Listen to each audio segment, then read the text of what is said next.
धन धन रविदास गुरु जी, धन धन धन रविदास गुरु जी, धन धन धन रविदास गुरु जी। सतपुरख जिन जानिया सतगुर तिसका नाम, तिसकै संग सिख उतरै नानक हर गुण गाओ।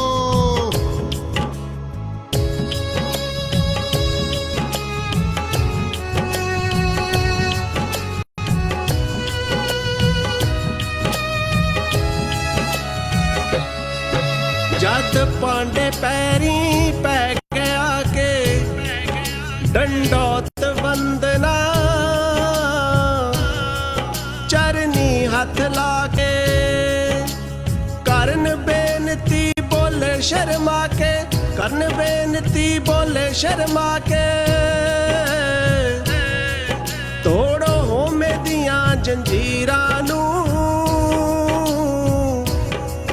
रविदास गुरु जी, देखण नू जुत्तियां गंढदा सी पर गंढ गया तकदीरां नू। देखण नू जुत्तियां गंढदा सी पर गंढ गया तकदीरां नू।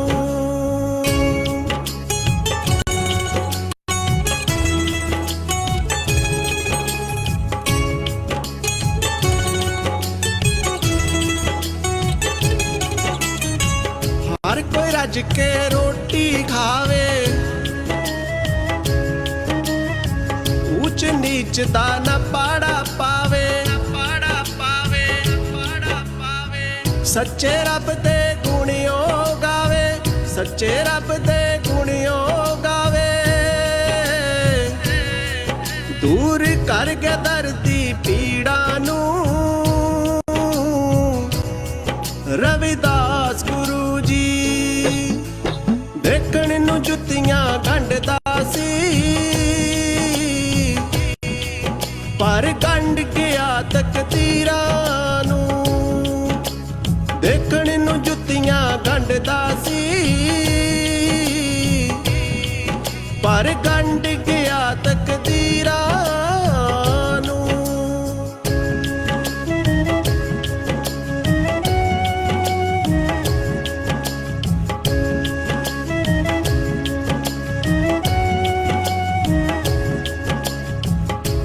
डड्डू दी बन के बहना, मधुमक्खियां वांगू कट्ठे रहना। विद्या हुंदी वड्डा कहना, विद्या हुंदी वड्डा कहना। जगा के सुतियां होइयां जमीरां नू रविदास गुरु जुत्तियां गंढदा सी पर गंढ गया तकदीरां नू। देखण नू जुत्तियां गंढदा सी पर गंढ गया तकदीरां नू।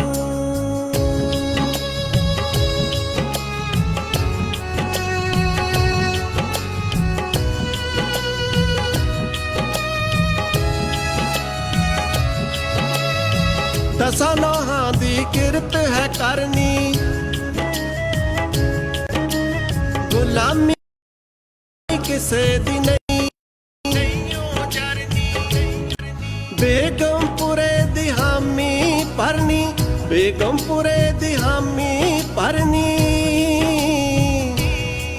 गुड़ती देगा चौदे वीरां नू रविदास गुरु जी, देखण नू जुत्तियां गंढदा सी पर गंढ गया तकदीरां नू। देखण नू जुत्तियां गंढदा सी पर गंढ गया तकदीरां नू। धन धन धन रविदास गुरु जी, धन धन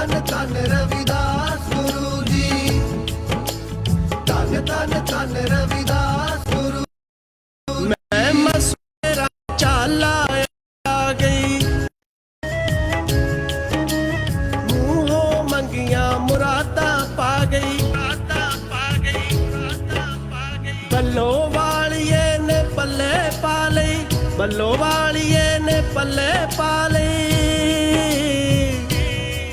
ਜਿਹੜੀ ਗੱਲ ਸਮਝਾਈ ਮੀਰਾ ਨੂੰ ਰਵਿਦਾਸ ਗੁਰੂ ਜੀ। ਦੇਖਣ ਨੂੰ ਜੁੱਤੀਆਂ ਗੰਢਦਾ ਸੀ, ਪਰ ਗੰਢ ਗਿਆ ਤਕਦੀਰ ਨੂੰ। ਦੇਖਣ ਨੂੰ ਜੁੱਤੀਆਂ ਗੰਢਦਾ ਸੀ, ਪਰ ਗੰਢ ਗਿਆ ਤਕਦੀਰਾਂ ਨੂੰ, ਪਰ ਗੰਢ ਗਿਆ ਤਕਦੀਰਾਂ ਨੂੰ, ਪਰ ਗੰਢ ਗਿਆ ਤਕਦੀਰਾਂ ਨੂੰ। बेगम बुरा शहर को नाओ, दुख अंदो नहीं तह ठाओ, ना तशवीश खराज ना माल, खौफ ना खता ना तरस जवाल। बेगम बुरा, the city without sorrow is the name of the town. There is no suffering or no anxiety there. All are equal there.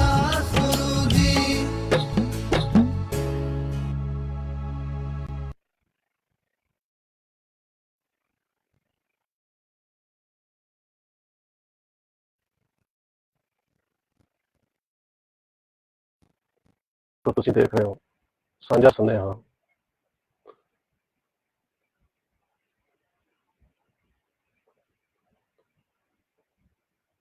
ਤੇ ਤੁਸੀਂ ਸੁਣ ਰਹੇ ਸੀ ਹੁਣੇ ਹੀ,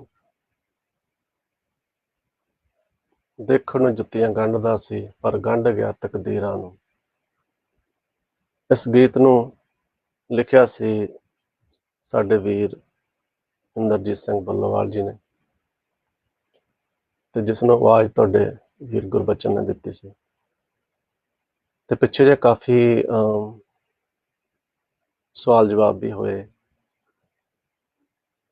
ਜਦੋਂ ਪਿਛਲੇ ਹਫ਼ਤੇ ਸਤਿਗੁਰ ਰਵਿਦਾਸ ਜੀ ਦਾ ਜਨਮ ਦਿਵਸ ਸੀ ਤੇ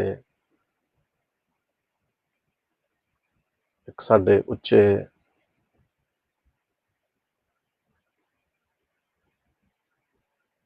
ਭਾਈ ਸਾਹਿਬ ਭਾਈ ਰਣਜੀਤ ਸਿੰਘ ਹੋਣੀ, ਜਿਨ੍ਹਾਂ ਨੇ ਇੱਕ ਪਗੜੀ ਵਾਲੀ ਫੋਟੋ ਉਹਨਾਂ ਦੇ ਲਾਈਵ ਪ੍ਰੋਗਰਾਮ ਦੇ ਵਿੱਚ ਪਾਈ ਸੀ, ਤੇ ਉਸ ਫੋਟੋ ਤੇ ਕਾਫੀ ਫੇਸਬੁੱਕ ਤੇ ਟਵਿੱਟਰ ਤੇ ਬਾਕੀ ਮੀਡੀਆ ਦੇ ਉੱਪਰ ਕਾਫੀ ਗੱਲਾਂ ਹੋਈਆਂ।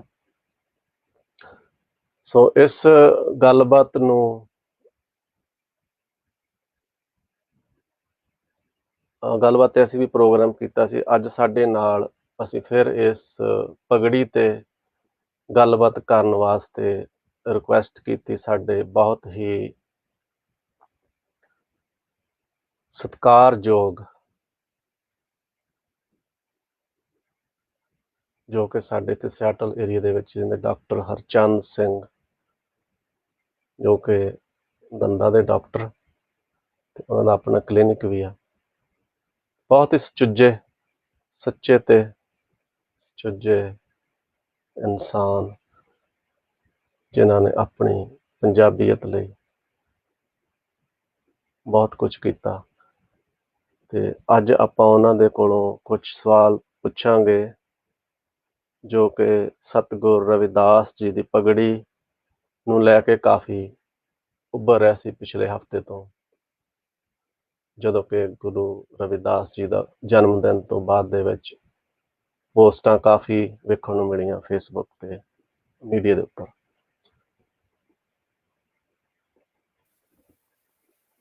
ਡਾਕਟਰ ਹਰਚੰਦ ਸਿੰਘ ਜੀ, ਤੁਹਾਡਾ ਸਵਾਗਤ ਹੈ ਜੀ। ਸਭ ਤੋਂ ਪਹਿਲਾਂ ਜੀ ਵਾਹਿਗੁਰੂ ਜੀ ਕਾ ਖਾਲਸਾ ਵਾਹਿਗੁਰੂ ਜੀ ਕੀ ਫਤਿਹ ਜੀ। ਵਾਹਿਗੁਰੂ ਜੀ ਕਾ ਖਾਲਸਾ ਵਾਹਿਗੁਰੂ ਜੀ ਕੀ ਫਤਿਹ ਜੀ। ਤੇ ਆਪਾਂ ਅੱਜ ਗੱਲਬਾਤ ਕਰ ਰਹੇ ਹਾਂ ਜਿਹੜਾ ਪਿਛਲੇ ਹਫ਼ਤੇ ਸਤਿਗੁਰ ਰਵਿਦਾਸ ਜੀ ਦਾ ਪ੍ਰਕਾਸ਼ ਦਿਵਸ ਮਨਾਇਆ ਗਿਆ ਸੀ। ਹਾਂਜੀ। ਤੇ ਜੋ ਢੱਡਰੀਆਂ ਵਾਲਿਆਂ ਨੇ ਇੱਕ ਪੋਸਟ ਪਾਈ ਸੀ ਜਿਹਦੇ ਉੱਪਰ ਗੁਰੂ ਰਵਿਦਾਸ ਜੀ ਦੇ ਪਗੜੀ ਬੰਨੀ ਵਾਲੀ ਫੋਟੋ ਸੀ। ਹਾਂਜੀ।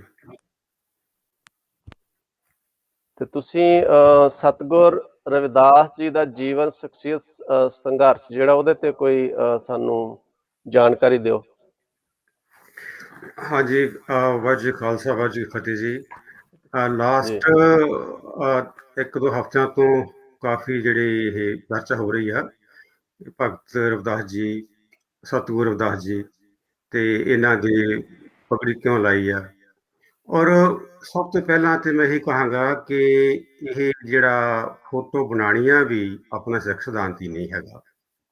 ਜੀ ਆਪਣੇ ਸਿੱਖ ਇਹ ਤਾਂ ਇੱਕ ਤਰ੍ਹਾਂ ਦੀ ਮੂਰਤੀ ਪੂਜਾ ਦੀ ਤਰ੍ਹਾਂ ਵੀ, ਇਹ ਵੀ ਇੱਕ ਕਾਫੀ ਵਿਵਾਦਤ ਗੱਲਾਂ ਨੇਗੀਆਂ। ਤੇ ਗੁਰੂਆਂ ਦੀਆਂ ਫੋਟੋਆਂ, ਭਗਤਾਂ ਦੀਆਂ ਫੋਟੋਆਂ ਤੇ ਇਹ ਬਣਾਈਆਂ ਗਈਆਂ ਨੇ।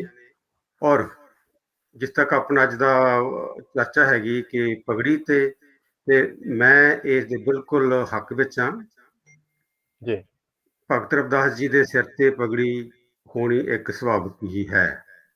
ਬਿਲਕੁਲ ਇਹ ਪਹਿਲੀ ਗੱਲ ਤਾਂ ਵੀ ਪਗੜੀ ਤੇ ਉਹਨਾਂ ਵਿਵਾਦ ਪੈਣ ਦੀ ਗੱਲ ਕਿਉਂ ਹੋਈ, ਤੇ ਜਿਹੜੀ ਗੱਲ ਦਾ ਰੌਲਾ ਪੈਣਾ ਚਾਹੀਦਾ ਸੀਗਾ ਉਹ ਤਾਂ ਸੀਗਾ ਉਹਦੇ ਮੱਥੇ ਤੇ, ਭਗਤ ਜੀ ਦੇ ਮੱਥੇ ਤੇ ਟਿੱਕਾ ਕਿਉਂ ਲੱਗਿਆ ਹੋਇਆ, ਤਰਸ਼ੂਲ ਕਿਉਂ ਲੱਗਿਆ ਹੋਇਆ, ਜੀ ਗਲ 'ਚ ਮਾਲਾ ਪਾਈ ਆ, ਹੱਥ 'ਚ ਮਾਲਾ ਫੜਾਈ ਆ, ਹੈ ਹੂੰ ਤੇ ਕਈ ਥਾਵਾਂ ਤੇ ਤਾਂ ਹੱਥ 'ਚ ਲੋਟਾ ਫੜਿਆ ਹੋਇਆ।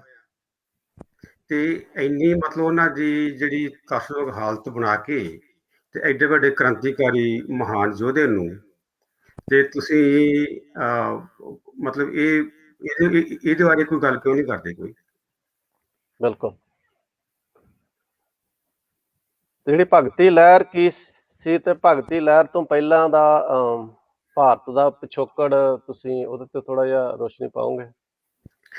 ਹਾਂਜੀ, ਭਗਤੀ ਲਹਿਰ ਜਿਹੜੀ ਇਹ ਤਕਰੀਬਨ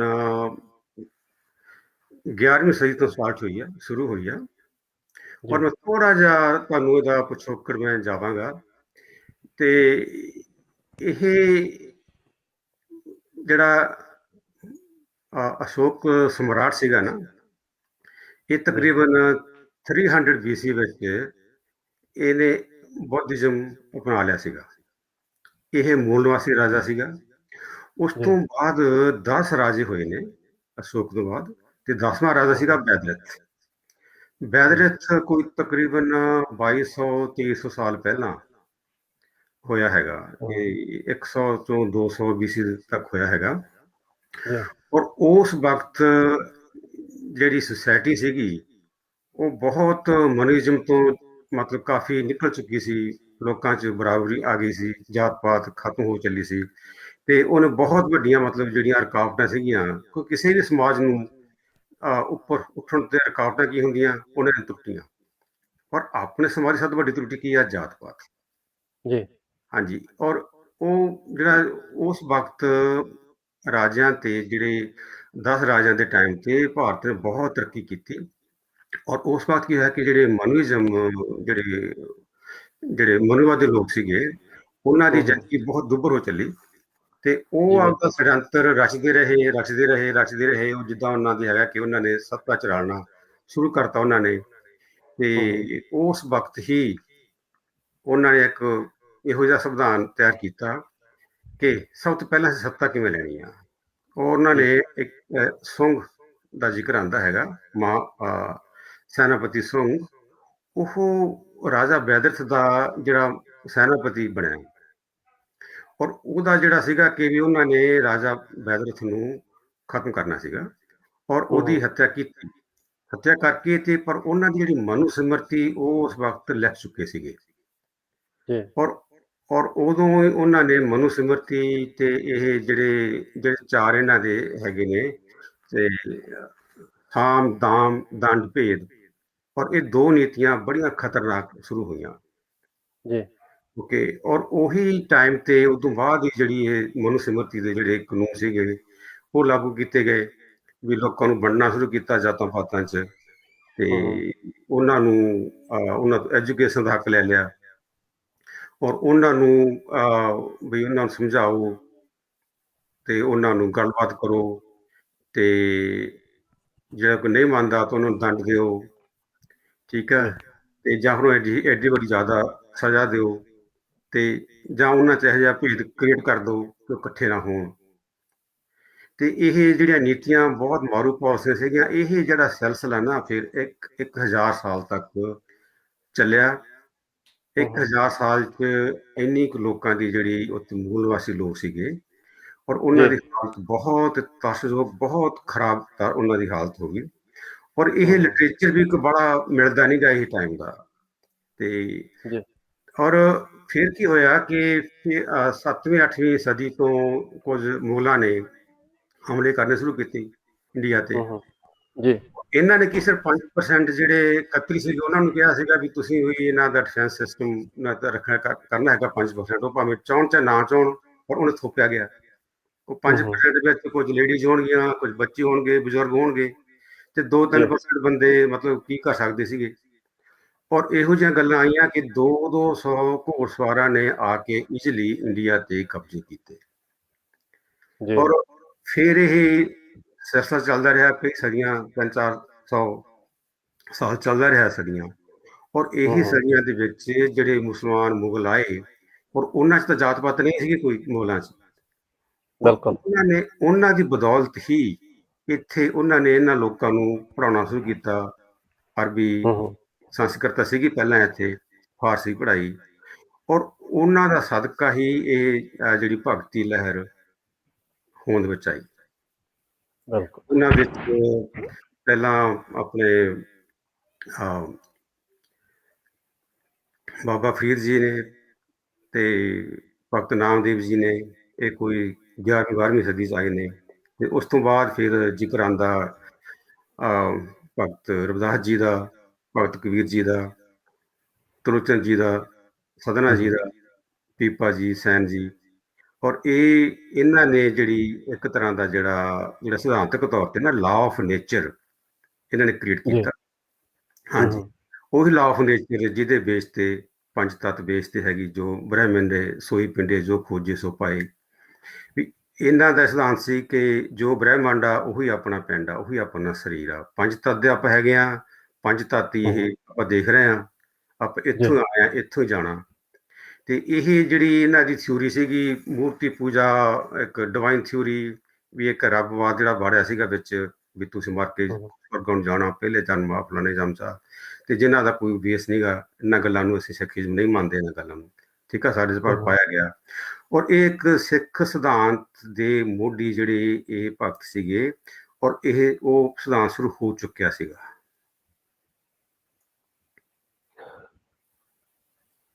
ਤੇ ਜਿੱਦਾਂ ਹੁਣ ਤੁਹਾਨੂੰ ਕਿਵੇਂ ਲੱਗਦਾ ਵੀ ਜਿੱਦਾਂ ਹੁਣ ਸਿੱਖ ਧਰਮ ਤੇ ਜਿੱਦਾਂ ਹੁਣ ਰਵਿਦਾਸ ਭਗਤ ਜੀ ਦੀ ਪਗੜੀ ਤੋਂ ਲੈ ਕੇ ਆਪਾਂ ਗੱਲ ਕਰਦੇ ਹਾਂ, ਜਿੱਦਾਂ ਉਹਨਾਂ ਨੇ ਕੁਛ ਕੁ ਬੰਦੇ, ਜਿੱਦਾਂ ਹੁਣ ਮੰਨ ਲਓ ਆਪਣੀ ਪਗੜੀ ਲੱਥ ਜਾਂਦੀ ਆ, ਤੇ ਫਿਰ ਆਪਾਂ ਉਸ ਮੁੱਦੇ ਤੇ ਤਾਂ ਗੱਲ ਕਰ ਸਕਦੇ ਹਾਂ, ਜਾਂ ਆਪਾਂ ਗੁੱਸਾ ਕਰ ਸਕਦੇ, ਜਾਂ ਆਪਾਂ ਨੂੰ ਉਹਦੇ ਤੇ ਗੱਲਬਾਤ ਕਰਨ ਦਾ ਕੋਈ ਟੌਪਿਕ ਬਣਦਾ। ਇੱਕ ਜੇ ਕਿਸੇ ਨੇ ਉਹਨਾਂ ਨੂੰ ਪਗੜੀ ਬੰਨ੍ਹ ਕੇ ਉਹਨਾਂ ਦੀ ਰਿਸਪੈਕਟ ਕੀਤੀ ਆ, ਤੇ ਉਹ ਕਿਹੜੇ ਲੋਕ ਹੈ ਜਿਹੜੇ ਫਿਰ ਉਹਨਾਂ ਤੇ ਇਹ ਸਵਾਲ ਜਵਾਬ ਕਰ ਰਹੇ? ਦੇਖੋ, ਪ੍ਰੋਬਲਮ ਤਾਂ ਇਹਨਾਂ ਨੂੰ ਪਗੜੀ ਨਾਲ ਸੀਗੀ, ਠੀਕ ਆ। ਇਹ ਸਿਸਟਮ, ਇਹਨਾਂ ਦਾ ਮਨੋਵਾਦੀ ਜਿਹੜੇ ਲੋਕ ਸੀਗੇ, ਇਹ ਨਹੀਂ ਸੀ ਚਾਹੁੰਦੇ ਕਿ ਇੱਕ ਜਿਹੜਾ ਸਿੱਖੀ ਸਿਧਾਂਤ ਆ, ਇਹਨਾਂ ਦਾ ਜਿਹੜਾ ਕ੍ਰੈਡਿਟ ਹੈਗਾ ਉਹ ਭਗਤਾਂ ਨੂੰ ਦਿੱਤਾ ਜਾਵੇ, ਠੀਕ ਆ। ਇਹ ਵੀ ਉਹਨਾਂ ਨੇ ਸਭ ਤੋਂ ਪਹਿਲਾਂ ਕਿ ਉਹਨਾਂ ਨੂੰ ਇੱਕ ਤਰ੍ਹਾਂ ਦਾ ਮਤਲਬ ਉਹਨਾਂ ਦੇ ਸਿਰ ਤੋਂ ਜੋ ਨੈਚੁਰਲ, ਕਿਉਂਕਿ ਬੰਦਾ ਜਿਵੇਂ ਆਪਾਂ ਜੰਮੇ ਹੈਗੇ ਆ, ਠੀਕ ਆ, ਆਪਾਂ ਆਪਣੇ ਵਾਲ ਨਾ ਕਟਾਈਏ ਤੇ ਆਪਾਂ ਆਪਣੇ ਸਿਰ ਤੇ ਜੋ ਆਪਾਂ ਨੈਚੁਰਲ ਆ, ਹਰ ਇੱਕ ਬੰਦਾ ਸਿੱਖੀ ਜਾਂਦਾ ਦੁਨੀਆ ਤੇ, ਠੀਕ ਹੈ। ਪਰ ਆਪਾਂ ਵਾਲ ਕਟਾਉਂਦੇ ਆ ਜਾਂ ਆਪਾਂ ਹੋਰ ਕਹਿਤਾਂ ਚੱਲਦੇ ਆ, ਤੇ ਉਹ ਤਾਂ ਆਪਣੀ ਆਪ ਦੀ ਮਰਜ਼ੀ ਹੈ ਨਾ। ਪਰ ਰੱਬ ਨੇ ਤਾਂ ਸਾਰਿਆਂ ਨੂੰ, ਪ੍ਰਮਾਤਮਾ ਨੇ, ਕੁਦਰਤ ਨੇ, ਖੈਰ, ਤੇ ਉਹੀ ਹਰ ਇੱਕ ਨੂੰ ਉਹੀ 5 ਤੱਤ ਬਣਾ ਕੇ ਭੇਜਿਆ, ਹਰ ਇੱਕ ਨੂੰ ਸਾਰੇ ਅੰਗ ਦਿੱਤੇ ਨੇ, ਤੇ ਕੁਦਰਤ ਨੇ ਕਿਸੇ ਨਾਲ ਕੋਈ ਮਤਭੇਦ ਕੀਤਾ ਹੀ ਨਹੀਂ। ਜੀ ਬਿਲਕੁਲ, ਹਾਂ। ਤੇ ਇਹ ਮਤਭੇਦ ਤਾਂ ਫਿਰ ਇਹ ਜਿਹੜੇ ਸਿਸਟਮ ਇਹਨਾਂ ਨੇ ਜਿਹੜੇ ਕ੍ਰੀਏਟ ਕੀਤਾ ਨਾ, ਇਹਨਾਂ ਨੇ ਮਤਭੇਦ ਕ੍ਰੀਏਟ ਕੀਤੇ ਗਏ ਨੇ ਆਪਦੇ ਭਲੇ, ਆਪਦੇ ਮਤਲਬ ਦੇ ਲਈ। ਨਹੀਂ, ਜਿੱਦਾਂ ਤੁਸੀਂ ਗੱਲ ਕੀਤੀ ਵੀ ਕੁਛ ਕੁ ਲੋਕ ਜਿਹੜੇ ਮਨੋਵਾਦ, ਇਹ ਭਗਤਾਂ ਨੂੰ ਦਰਜਾ ਨਹੀਂ ਦੇਣਾ ਚਾਹੁੰਦੇ, ਤੇ ਇਹਦਾ ਮਤਲਬ ਫਿਰ ਉਹ ਗੁਰੂ ਸਾਹਿਬਾਨਾਂ ਨਾਲੋਂ ਵੀ ਉੱਪਰ ਆਪਣੇ ਆਪ ਨੂੰ ਸਮਝ ਰਿਹਾ? ਕਿਉਂਕਿ ਉਹਨਾਂ ਨੇ ਤਾਂ ਨਹੀਂ ਇਹਨਾਂ ਨੂੰ ਨਹੀਂ ਦਰਜਾ ਦਿੱਤਾ। ਨਹੀਂ, ਦੇਖੋ, ਗੁਰੂਆਂ ਨੇ ਤੇ ਭਗਤਾਂ ਨੇ, ਓਕੇ, ਜੀ ਔਰ ਗੁਰੂਆਂ ਨੇ ਭਗਤਾਂ ਦੀ ਬਹੁਤ ਇੱਜ਼ਤ ਕੀਤੀ ਆ ਸਾਰੇ ਹਾਂਜੀ। ਗ੍ਰੰਥ ਸਾਹਿਬ ਵਿੱਚ ਜੀ ਤੋਂ ਬਿਨਾਂ। ਨਹੀਂ ਉਹਨਾਂ ਉਹੀ ਮੈਂ ਸਵਾਲ ਸਨਮਾਨ ਕਰ ਨਾਲ, ਰਿਹਾ ਸੀ ਹਾਂਜੀ ਕਿ ਉਹਨਾਂ ਨੇ ਤਾਂ ਰਿਸਪੈਕਟ ਦਿੱਤੀ ਭਗਤਾਂ ਨੂੰ ਕਿੰਨੀ। ਹਾਂਜੀ, ਔਰ ਉਹਨਾਂ ਨੂੰ ਤਾਂ ਸਾਹਿਬ ਬਹੁਤ, ਸ੍ਰੀ ਗੁਰੂ ਗ੍ਰੰਥ ਸਾਹਿਬ ਦੇ ਵਿੱਚ ਸਾਰਿਆਂ ਦੀ ਬਾਣੀ ਉਹਨਾਂ ਦੇ ਹਾਂਜੀ, ਹਨਾ ਦਰਜ ਹੈ। ਇਹ ਜਿਹੜਾ ਆਪਾਂ ਕਹਿੰਦੇ ਕਿ ਸੱਚਾ ਸੌਦਾ ਹੋਇਆ ਹੈਗਾ, ਤੇ ਉਦੋਂ ਹਾਂਜੀ ਗੁਰੂ ਨਾਨਕ ਦੇਵ ਜੀ ਦੀ ਉਮਰ 1481 ਬਣਦਾ ਜੀ, 12 ਸਾਲ ਦੀ ਉਮਰ ਸੀ ਗੁਰੂ ਨਾਨਕ ਦੇਵ ਜੀ ਦੀ, ਹੂੰ ਠੀਕ ਹੈ। ਹਾਂਜੀ ਜਿਨ੍ਹਾਂ ਨਾਲ ਸੰਪਰਕ ਹੋਇਆ ਨਾ, ਹੁਣ ਉਹਨਾਂ ਨੇ ਕੀ ਕੀਤਾ ਕਿ ਕਹਾਣੀਆਂ ਬਣਾਤੀਆਂ ਜੀ, ਭੁੱਖੇ ਸਾਧੂ ਸੀਗੇ ਹੈ, ਤੇ ਉਹਨਾਂ ਜੀ ਨੂੰ ਬਿਲਕੁਲ। ਖਾਣਾ ਖਿਲਾਏ। ਔਰ ਹੂੰ ਇਹ ਗੁਰੂ ਨਾਨਕ ਦੇਵ ਜੀ, ਇਹ ਤਾਂ ਹੈ ਨਹੀਂ ਕਿ ਕਿਸੇ ਨਖੱਟੂਆਂ ਨੂੰ ਜਾਂ ਕਿਸੇ ਜਿਹੜੇ ਆਪਦੇ ਗ੍ਰਸਤ ਜੀਵਨ ਤੋਂ ਭੱਜੇ ਹੋਣ, ਹੈ, ਆਪਦੇ ਜ਼ਿੰਮੇਵਾਰੀਆਂ ਤੋਂ ਜੀ ਭੱਜੇ ਹੋਣ, ਹੈ, ਨਕਲਾਂ ਬਿਲਕੁਲ। ਨੂੰ ਖਾ ਕੇ ਆ ਗਏ। ਤੇ ਉਹ ਇਹ ਜਿਹੜੇ ਉਹਨਾਂ ਦੇ ਸੰਪਰਕ ਵਿੱਚ ਸੀਗੇ ਨਾ, ਔਰ ਇਹ 5 ਭਗਤ ਹੀ ਸੀਗੇ। ਜੀ ਬਿਲਕੁਲ। ਗੁਰੂ ਨਾਨਕ ਆਪਣੇ ਰਵਿਦਾਸ ਭਗਤ ਜੀ ਤੇ ਕਬੀਰ ਜੀ, ਉਹਨਾਂ ਤੋਂ ਸਿਰਫ 3-4 ਮਹੀਨੇ ਹੀ ਉਮਰ 'ਚ ਛੋਟੇ ਹੈਗੇ ਨੇ। ਠੀਕ ਔਰ ਸੈਨ ਜੀ, ਤ੍ਰਿਲੋਚਨ ਜੀ ਤੇ ਸਦਨਾ ਜੀ, ਜੀ ਔਰ ਇਹੀ 5 ਸੰਤ ਸੀਗੇ ਜਿਹੜੀ ਮੰਡਲੀ, ਔਰ ਜਿਨ੍ਹਾਂ ਨਾਲ ਉਹਦੀ ਵਾਰਤਾਲਾਪ ਹੋਈ ਆ। ਔਰ ਭਗਤ ਰਵਿਦਾਸ ਜੀ ਨੇ 35 ਅੱਖਰ ਗੁਰੂ ਨਾਨਕ ਦੇਵ ਜੀ ਨੂੰ ਦਿੱਤੇ ਨੇ ਉਦੋਂ, ਇਹਦਾ ਵੀ ਜ਼ਿਕਰ ਆਉਂਦਾ ਹੈਗਾ। ਔਰ ਇਹਨਾਂ ਦਾ ਸੰਪਰਕ ਕਿੰਨਾ ਰਿਹਾ ਬਾਅਦ ਵਿੱਚ, ਉਹਦਾ ਜ਼ਿਕਰ ਨਹੀਂ ਆਉਂਦਾ ਬਾਅਦ ਵਿੱਚ, ਕਿੰਨੇ ਕੁ ਸੰਪਰਕ ਵਿੱਚ ਰਹੇ ਨੇ। ਇਹਦਾ ਕਿ ਵੀ ਗੁਰੂ ਨਾਨਕ ਦੇਵ ਜੀ ਭਗਤ ਰਵਿਦਾਸ ਜੀ ਦੀ ਬਾਣੀ, ਕਬੀਰ ਜੀ ਦੀ ਬਾਣੀ, ਨਾਮਦੇਵ ਜੀ ਦੀ ਬਾਣੀ ਇਹ ਗਾਉਂਦੇ ਰਹੇ ਨੇ। ਔਰ ਕਬੀਰ ਜੀ ਦੀ ਬਾਣੀ ਤੇ ਗੁਰੂ ਨਾਨਕ ਦੇਵ ਜੀ ਦੀ ਬਾਣੀ ਆਲਮੋਸਟ ਇੱਕੋ ਜਿਹੀ ਹੋਈ ਆ, ਔਰ ਇੱਕੋ ਜਿਹੀ ਲੱਗਦੀ ਆ ਬਿਲਕੁਲ। ਠੀਕ ਹੈ। ਔਰ ਹਾਂਜੀ ਇਹ ਫਿਰ ਗੁਰੂ ਨਾਨਕ ਦੇਵ ਜੀ ਨੇ, ਕਿਉਂਕਿ ਭਗਤ ਤੇ 150 ਸਾਲ ਕੋਈ 50 ਸਾਲ ਕੋਈ ਮਤਲਬ ਪਹਿਲਾਂ, ਕਿਉਂਕਿ ਇਹ ਜਿਹੜੇ ਗੁਰੂ ਨਾਨਕ ਦੇਵ ਜੀ ਦੀ ਉਮਰ ਆ ਨਾ, ਉਹ 1469 ਤੋਂ 1539 ਤੱਕ ਹੈਗੀ ਜੀ। ਤੇ ਇਹ ਆਪਣੇ ਭਗਤਾਂ ਦੀ ਤਕਰੀਬਨ 150 ਸਾਲ ਤੱਕ ਇਹਨਾਂ ਦੀ ਉਮਰ ਲਿਖੀ ਗਈ ਹੈ। ਔਰ ਇਹ ਇੱਕ ਲੌਜਿਕ ਬਣਦਾ ਕਿ ਵੀ ਹਾਂ, ਇਹਨਾਂ ਦਾ ਸੰਪਰਕ ਹੋਇਆ। ਠੀਕ ਹੈ ਜੀ। ਤੇ ਡਾਕਟਰ ਸਾਹਿਬ ਆਪਣੇ ਨਾਲ ਸਰਦਾਰ ਇੰਦਰਜੀਤ ਸਿੰਘ ਬੱਲੋਵਾਲ ਵੀ ਜੁੜੇ ਆ। ਹਾਂਜੀ, ਤੇ ਆਪਾਂ ਉਹਨਾਂ ਨੂੰ ਵੀ ਜੀ ਆਇਆਂ ਕਹਿੰਦੇ ਆ। ਤੇ ਸਭ ਤੋਂ ਪਹਿਲਾਂ ਭਾਜੀ, ਵਾਹਿਗੁਰੂ ਜੀ ਕਾ ਖਾਲਸਾ, ਵਾਹਿਗੁਰੂ ਜੀ ਕੀ ਫਤਿਹ ਜੀ। ਖਾਲਸਾ, ਵਾਹਿਗੁਰੂ ਜੀ ਕੀ ਫਤਿਹ ਜੀ। ਤੇ ਆਪਣੇ ਨਾਲ ਡਾਕਟਰ ਹਰਚੰਦ ਸਿੰਘ ਜੀ ਜੁੜੇ ਆ, ਤੇ ਤੁਸੀਂ ਉਹਨਾਂ ਦੇ ਵਿਚਾਰ ਸੁਣੇ ਹੋਣੇ ਆ। ਜੀ ਜੀ ਬਿਲਕੁਲ ਜੀ, ਉਹਨਾਂ ਨੇ ਬਹੁਤ ਵਧੀਆ ਜੋ ਪਿਛੋਕੜ ਦੱਸਿਆ ਬੁੱਧ ਧਰਮ ਦਾ। ਹਾਂਜੀ, ਤੇ ਤੁਸੀਂ ਹੁਣ ਇਹਨਾਂ ਵਿਚਾਰਾਂ ਦੇ ਨਾਲ ਕਿੰਨਾ ਕੁ ਸਹਿਮਤ ਆ, ਜਾਂ ਤੁਸੀਂ ਇਹਨਾਂ ਵਿਚਾਰਾਂ ਦੇ ਉੱਪਰ ਹੋਰ ਕੋਈ ਕੁਐਸਚਨ ਸਵਾਲ ਕਰਨਾ ਚਾਹੋ ਡਾਕਟਰ ਸਾਹਿਬ ਨੂੰ, ਤੇ ਆਪਾਂ ਡਿਸਕਸ ਕਰ ਸਕਦੇ ਹਾਂ। ਉਹਨਾਂ ਨੇ 100% ਸਹੀ ਸਾਰਾ ਜੋ ਪਿਛੋਕੜ ਦੱਸਿਆ ਪਿਛਲਾ ਵੀ, ਭਗਤੀ ਲਹਿਰ ਤੋਂ ਪਹਿਲਾਂ ਦਾ, ਤੇ ਗੁਰੂ ਸਾਹਿਬ ਦੀ ਸ਼ਖਸੀਅਤ ਬਾਰੇ ਵੀ, ਤੇ ਜਿਹੜੀ ਗੱਲ ਪਗੜੀ ਦੀ ਵੀ ਤੁਸੀਂ ਕਰ ਰਹੇ ਸੀਗੇ, ਤੇ ਮੈਂ ਇਹ ਸਮਝਦਾ ਚੰਗੀ ਤਰ੍ਹਾਂ, ਮਤਲਬ ਗੁਰਬਾਣੀ ਦੇ ਆਧਾਰ ਤੇ, ਗੁਰੂ ਮਹਾਰਾਜ ਦੇ ਜੀਵਨ ਸੰਘਰਸ਼ ਤੋਂ, ਕਿਉਂਕਿ ਉਹਦੇ ਹੀ ਆਧਾਰ ਤੇ ਡਾਕਟਰ ਚੰਦ ਸਿੰਘ ਜੀ ਉਹਨਾਂ ਨੇ ਇੱਕ ਫਿਲਮ ਵੀ ਬਣਾਈ ਸੀਗੀ, ਸ਼ੂਦਰ ਸੇ ਖਾਲਸਾ ਜੀ। ਉਹਦੇ ਵਿੱਚ ਵੀ ਇਹੀ ਕੁਝ ਦਰਸਾਇਆ ਗਿਆ ਸੀਗਾ ਬਈ ਮਨੂਵਾਦ ਨੇ ਕਿਵੇਂ ਭਾਰਤ ਦੇਸ਼ ਦੇ ਲੋਕਾਂ ਨੂੰ ਗੁਲਾਮ ਕੀਤਾ, ਉਹਨਾਂ ਦੇ ਮਨੁੱਖੀ ਅਧਿਕਾਰ ਖੋਏ। ਮਨੁੱਖੀ ਅਧਿਕਾਰ ਕਿਹੜੇ ਨੇ? ਫੰਡਾਮੈਂਟਲ ਰਾਈਟਸ, ਜਿੱਦਾਂ ਕੁੱਲੀ, ਗੁੱਲੀ, ਜੁੱਲੀ, ਰੋਟੀ, ਕੱਪੜਾ ਔਰ ਮਕਾਨ, ਜਿਹੜਾ ਅੱਜ ਵੀ ਖੋਇਆ ਜਾ ਰਿਹਾ। ਅੱਜ ਵੀ ਲੋਕਾਂ ਨੂੰ ਗੁਲਾਮ ਬਣਾਇਆ ਜਾ ਰਿਹਾ। ਨਾ ਪੜ੍ਹਨ ਦਾ ਅਧਿਕਾਰ, ਨਾ ਸੁਣਨ ਦਾ ਅਧਿਕਾਰ, ਨਾ ਪ੍ਰੋਪਰਟੀ ਜ਼ਮੀਨ ਰੱਖਣ ਦਾ ਅਧਿਕਾਰ, ਨਾ ਤੁਸੀਂ ਚੰਗਾ ਖਾ ਪੀ ਸਕਦੇ ਆ, ਨਾ ਵਿਦਿਆ ਹਾਸਲ ਕਰ ਸਕਦੇ ਆ। ਉਹ ਫਿਲਮ ਦੇ ਵਿੱਚ ਵੀ ਉਹ ਚੀਜ਼ ਹੀ ਦਰਸਾਈ ਗਈ ਆ। ਪਿਛਲਾ ਸਾਰਾ ਹੀ ਪਿਛੋਕੜ ਦਿਖਾਲ ਕੇ, ਇਤਿਹਾਸ ਦਿਖਾ ਕੇ, ਜੋ ਭਗਤੀ ਲਹਿਰ ਦੇ ਦੌਰਾਨ ਗੁਰੂ ਸਾਹਿਬਾਨ, ਭਗਤ ਸਾਹਿਬਾਨਾਂ ਨੇ ਜਿਹੜਾ ਜੀਵਨ ਸੰਘਰਸ਼ ਉਹਨਾਂ ਦਾ, ਉਹ ਸਾਨੂੰ ਅਧਿਕਾਰ ਉਹਨੀ ਲੈ ਕੇ ਦਿੱਤੇ। ਤੇ ਮੈਂ ਇਹ ਗੱਲ ਦਾਅਵੇ ਨਾਲ ਕਹਿਣਾ ਕਿ ਸਮੂਹ ਭਗਤ ਸਾਹਿਬਾਨ, ਦੇਖੋ ਸਾਡੇ ਸਾਰੇ ਸਤਿਗੁਰੂ ਹੈ, ਭਗਤ ਇਸ ਕਰਕੇ ਕਿਉਂਕਿ ਭਗਤੀ ਲਹਿਰ ਚੱਲੀ, ਬਾਹਮਣ ਨੇ ਭਗਤੀ ਕਰਨ ਤੇ ਯਾਨੀ ਕਿ ਵਿੱਦਿਆ ਹਾਸਲ ਕਰਨ ਤੇ ਫੰਡਾਮੈਂਟਲ ਖੋਏ ਹੋਏ ਸੀਗੇ ਨਾ, ਪੜ੍ਹਨ ਲਿਖਣ ਦਾ ਅਧਿਕਾਰ, ਸਿੱਖਣ ਦਾ ਅਧਿਕਾਰ। ਉਹ ਜਦੋਂ ਭਗਤੀ ਲਹਿਰ ਦੇ ਦੌਰਾਨ ਭਾਰਤ ਦੇਸ਼ ਦੇ ਲੋਕਾਂ ਨੂੰ ਗੁਰੂ ਸਾਹਿਬ ਨੇ ਦਵਾਇਆ, ਤੇ ਭਗਤੀ ਲਹਿਰ ਦੇ ਵਿੱਚ ਉਹ ਜਿੰਨੇ ਯੋਧੇ ਸੀ, ਜਰਨੈਲ, ਕ੍ਰਾਂਤੀਕਾਰੀ, ਸੰਤ, ਗੁਰੂ, ਮਹਾਂਪੁਰਸ਼, ਭਗਤਾਂ ਦੇ ਨਾਲ ਮਸ਼ਹੂਰ ਹੋਏ ਆ। ਇਸੇ ਕਰਕੇ ਗੁਰਬਾਣੀ ਦੇ ਵਿੱਚ ਗੁਰੂ ਸਾਹਿਬ ਨੇ ਬੜੇ ਆਦਰ ਮਾਣ ਸਤਿਕਾਰ ਦੇ ਨਾਲ ਉਹਨਾਂ ਨੂੰ ਉਸੇ ਹੀ ਭਗਤ ਟਾਈਟਲ ਦੇ ਹੇਠਾਂ ਗੁਰਬਾਣੀ ਦੇ ਵਿੱਚ ਦਰਜ ਕੀਤਾ ਉਹਨਾਂ ਦਾ ਨਾਂ।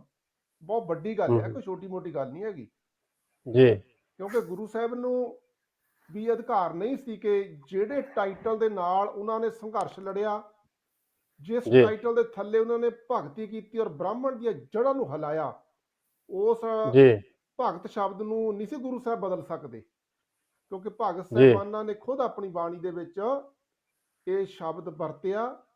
ਜਿਵੇਂ ਕਿ ਮਹਾਰਾਜਾ ਸੱਚੇ ਪਾਤਸ਼ਾਹ ਕਹਿੰਦੇ ਆ,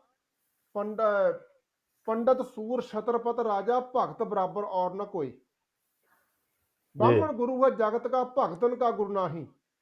ਅਣਗਿਣਤ ਸ਼ਬਦ ਤੁਹਾਨੂੰ ਇਹੋ ਜਿਹੇ ਮਿਲਣੇ ਆ। ਉਸ ਟਾਈਟਲ ਦੇ ਨਾਂ ਥੱਲੇ ਇਹ ਜਿਹੜਾ ਉਹਨਾਂ ਦੀ ਬਾਣੀ ਦਰਜ ਕੀਤੀ ਗਈ ਆ, ਤੇ ਉਹ ਅਕਾਲ ਪੁਰਖ ਦੇ ਸਾਰੇ ਹੀ ਭਗਤ ਸੀਗੇ। ਗੁਰੂ ਸਾਹਿਬਾਨ, ਭਗਤ ਸਾਹਿਬਾਨ ਸਾਰੇ ਅਕਾਲ ਪੁਰਖ ਦੇ ਭਗਤ ਆ। ਤੇ ਅੱਜ ਇੱਕ ਇਸ ਚੀਜ਼ ਦਾ ਵੀ ਮੁੱਦਾ ਬਣਿਆ ਹੋਇਆ ਕਿ ਗੁਰੂ ਕਹਿਣਾ ਕਿ ਭਗਤ ਕਹਿਣਾ। ਡਾਕਟਰ ਸਾਹਿਬ ਨੇ ਵੀ, ਅਸੀਂ ਪਹਿਲਾਂ ਵੀ ਗੱਲ ਦਾ ਖੁਲਾਸਾ ਕੀਤਾ ਵੀ ਤੁਸੀਂ ਆਦਰ ਮਾਣ ਸਤਿਕਾਰ ਦੇ ਨਾਲ ਸੰਬੋਧਨ ਹੋਣਾ, ਚਾਹੇ ਭਗਤ ਜੀ ਕਹੋ, ਗੁਰੂ ਜੀ ਕਹੋ, ਸਤਿਗੁਰੂ ਕਹੋ, ਮਹਾਰਾਜ ਕਹੋ, ਪਾਤਸ਼ਾਹ ਕਹੋ, ਬਾਜਾਂ ਵਾਲਾ ਕਹੋ, ਕਲਗੀਆਂ ਵਾਲਾ ਕਹੋ, ਠੀਕ ਨਹੀਂ ਜੀ? ਬਿਲਕੁਲ। ਆਪਾਂ ਇੱਕ ਬਾਪ ਆ, ਬਾਪ ਨੂੰ ਵੀ ਕਈ ਨਾਮਾਂ ਦੇ ਨਾਲ ਅਲੱਗ-ਅਲੱਗ ਇਲਾਕੇ 'ਚ ਅਲੱਗ-ਅਲੱਗ ਭਾਸ਼ਾਵਾਂ ਦੇ ਵਿੱਚ ਸੰਬੋਧਨ ਕੀਤਾ ਜਾਂਦਾ ਨਾ, ਹੈ ਤਾਂ ਬਾਪ ਜੀ, ਬਿਲਕੁਲ, ਹੈਨਾ। ਇਸ ਕਰਕੇ ਇਹ ਮੁੱਦਾ ਵੀ ਲੋਕਾਂ ਨੇ ਜਾਣਬੁੱਝ ਕੇ ਉਲਝਾਇਆ ਹੋਇਆ, ਮਨੂਵਾਦੀਆਂ ਨੇ ਵੀ ਇੱਕ ਦੂਜੇ ਨੂੰ ਫੋਰਸ ਕਰਦੇ। ਤੂੰ ਕਹਿੰਦਾ ਗੁਰੂ ਕਹਿਣਾ, ਇੱਕ ਕਹਿੰਦਾ ਨਹੀਂ ਭਗਤ ਕਹਿਣਾ। ਮੈਂ ਕਹੂੰਗਾ ਗਲਤ ਗੱਲ ਆ, ਸਿਧਾਂਤ ਨਾਲ ਜੁੜੋ, ਪਿਆਰ ਨਾਲ, ਰਿਸਪੈਕਟ ਦੇ ਨਾਲ ਉਹਨਾਂ ਨੂੰ ਤੁਸੀਂ ਸੰਬੋਧਨ ਹੋਵੋ, ਠੀਕ ਨਹੀਂ ਜੀ? ਬਿਲਕੁਲ। ਤੇ ਮੈਂ ਹੁਣ ਬੇਨਤੀ ਇਹੀ ਕਰੂੰਗਾ ਵੀ ਤੁਸੀਂ ਜੇ ਉਹ ਫਿਲਮ ਦਾ ਵੀ ਡਾਕਟਰ ਸਾਹਿਬ ਵਾਲੀ ਦਾ ਦਿਖਾ ਲਓ, ਉਹ ਲੋਕਾਂ ਨੂੰ ਸ਼ੀਸ਼ਾ ਸਾਫ਼ ਹੀ ਹੋ ਜਾਣਾ ਜਿਸ ਗੱਲ ਪਿੱਛੇ ਫਿਰਦੇ ਆ। ਮੈਂ ਦਾਅਵੇ ਨਾਲ ਗੱਲ ਕਹਿੰਦਾ ਕਿ ਭਗਤ ਸਾਹਿਬਾਨ ਜੀ ਸਾਰੇ ਹੀ ਦਸਤਾਰਾਂ ਪੱਗਾਂ ਬੰਨ੍ਹਦੇ ਸੀ ਤੇ ਸਾਡੇ ਸਿਰਾਂ ਦੇ ਉੱਪਰ ਬਣਾਈਆਂ ਉਹਨਾਂ ਨੇ। ਇਹਦੇ ਵਿੱਚ ਕੋਈ ਅਤਕਥ ਨਹੀਂ ਹੈ ਹੀ ਨਹੀਂ, ਉਹਦੀ ਬਾਣੀ ਦੇ ਵਿੱਚ ਪ੍ਰਮਾਣ ਮਿਲਦੇ ਆ। ਬਿਲਕੁਲ। ਤੇ ਤੁਸੀਂ ਸਾਨੂੰ ਹੁਣ, ਮੈਂ ਬੇਨਤੀ ਕਰੂੰਗਾ ਵੀ ਉਹ ਫਿਲਮ ਵਾਲਾ ਵੀ ਭਾਵੇਂ ਸੀਨ ਵਿੱਚ ਦਿਖਾ ਦਿਓ। ਹਾਂਜੀ ਹਾਂਜੀ, ਜ਼ਰੂਰ ਜੀ।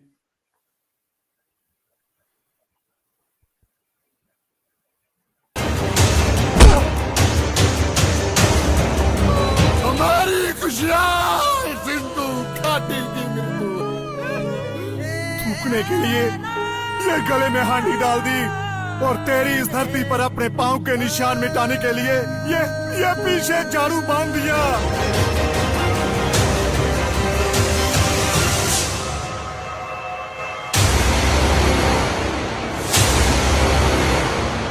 उन पर मेरी परछाई पड़ गई थी, उन्होंने मेरे बाल काट दिए। गाली देने वाले की वो जुबान काट देते हैं।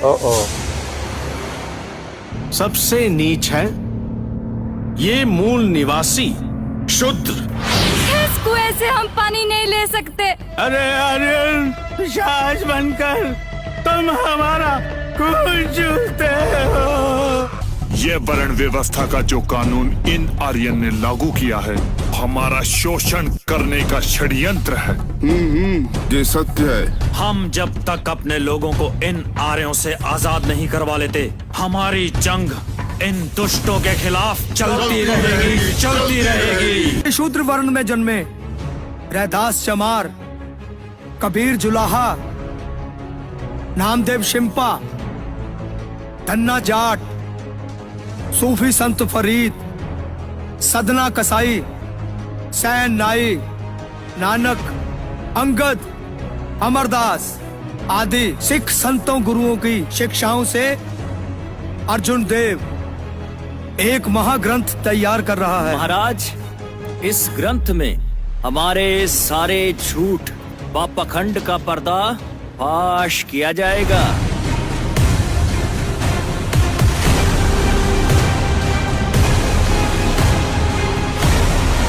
बचा लीजिए खालसा जी, वो लोग उन्हें जिंदा जला देंगे।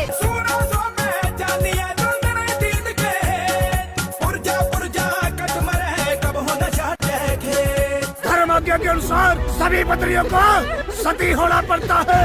औरत को जिंदा जलाकर सती करना कहाँ का धर्म है ये? बांटो और राज करो।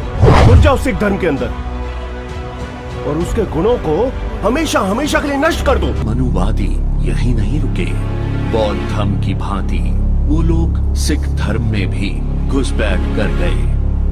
आज अरे रुको रुको, चीख दिया। जहाँ ठीक वहाँ ठीक, ये वहम तो इनके लिए बनाए गए हैं, हमारे लिए नहीं है। ये होली, दिवाली, लोहड़ी, दशहरे तुम्हारी पुरखों की हार, विप्रों की जीत के जश्न है। अपने पुरखों की दर्दनाक मौत और हार का जश्न मनाने वालों, होश में आओ। वैसाखी है हमारा त्योहार। इन सभी लोगों को मंद बुद्धि बनाना है। इनकी बुद्धि में हमें भगवान, डर, पाप, पुण्य, झाड़ फूक, जादू, टोना टोटका के चक्रों में ऐसा उलझाएंगे, ये सदा के लिए हमारे गुलाम तो होंगे ही, इनकी आने वाली पीढ़ियां भी इसी अंधविश्वास में उलझी रहेंगी।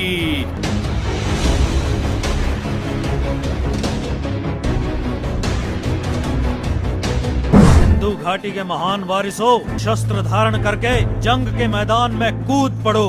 देखो, दिल्ली का तख्त तुम्हारा इंतजार कर रहा है। अपनी दुल्हन बहन को ठाकुर के चुंगल से आजाद करवाएंगे। इन जालिमों को भी पता चले कि सिखों के 12 कैसे बचते हैं।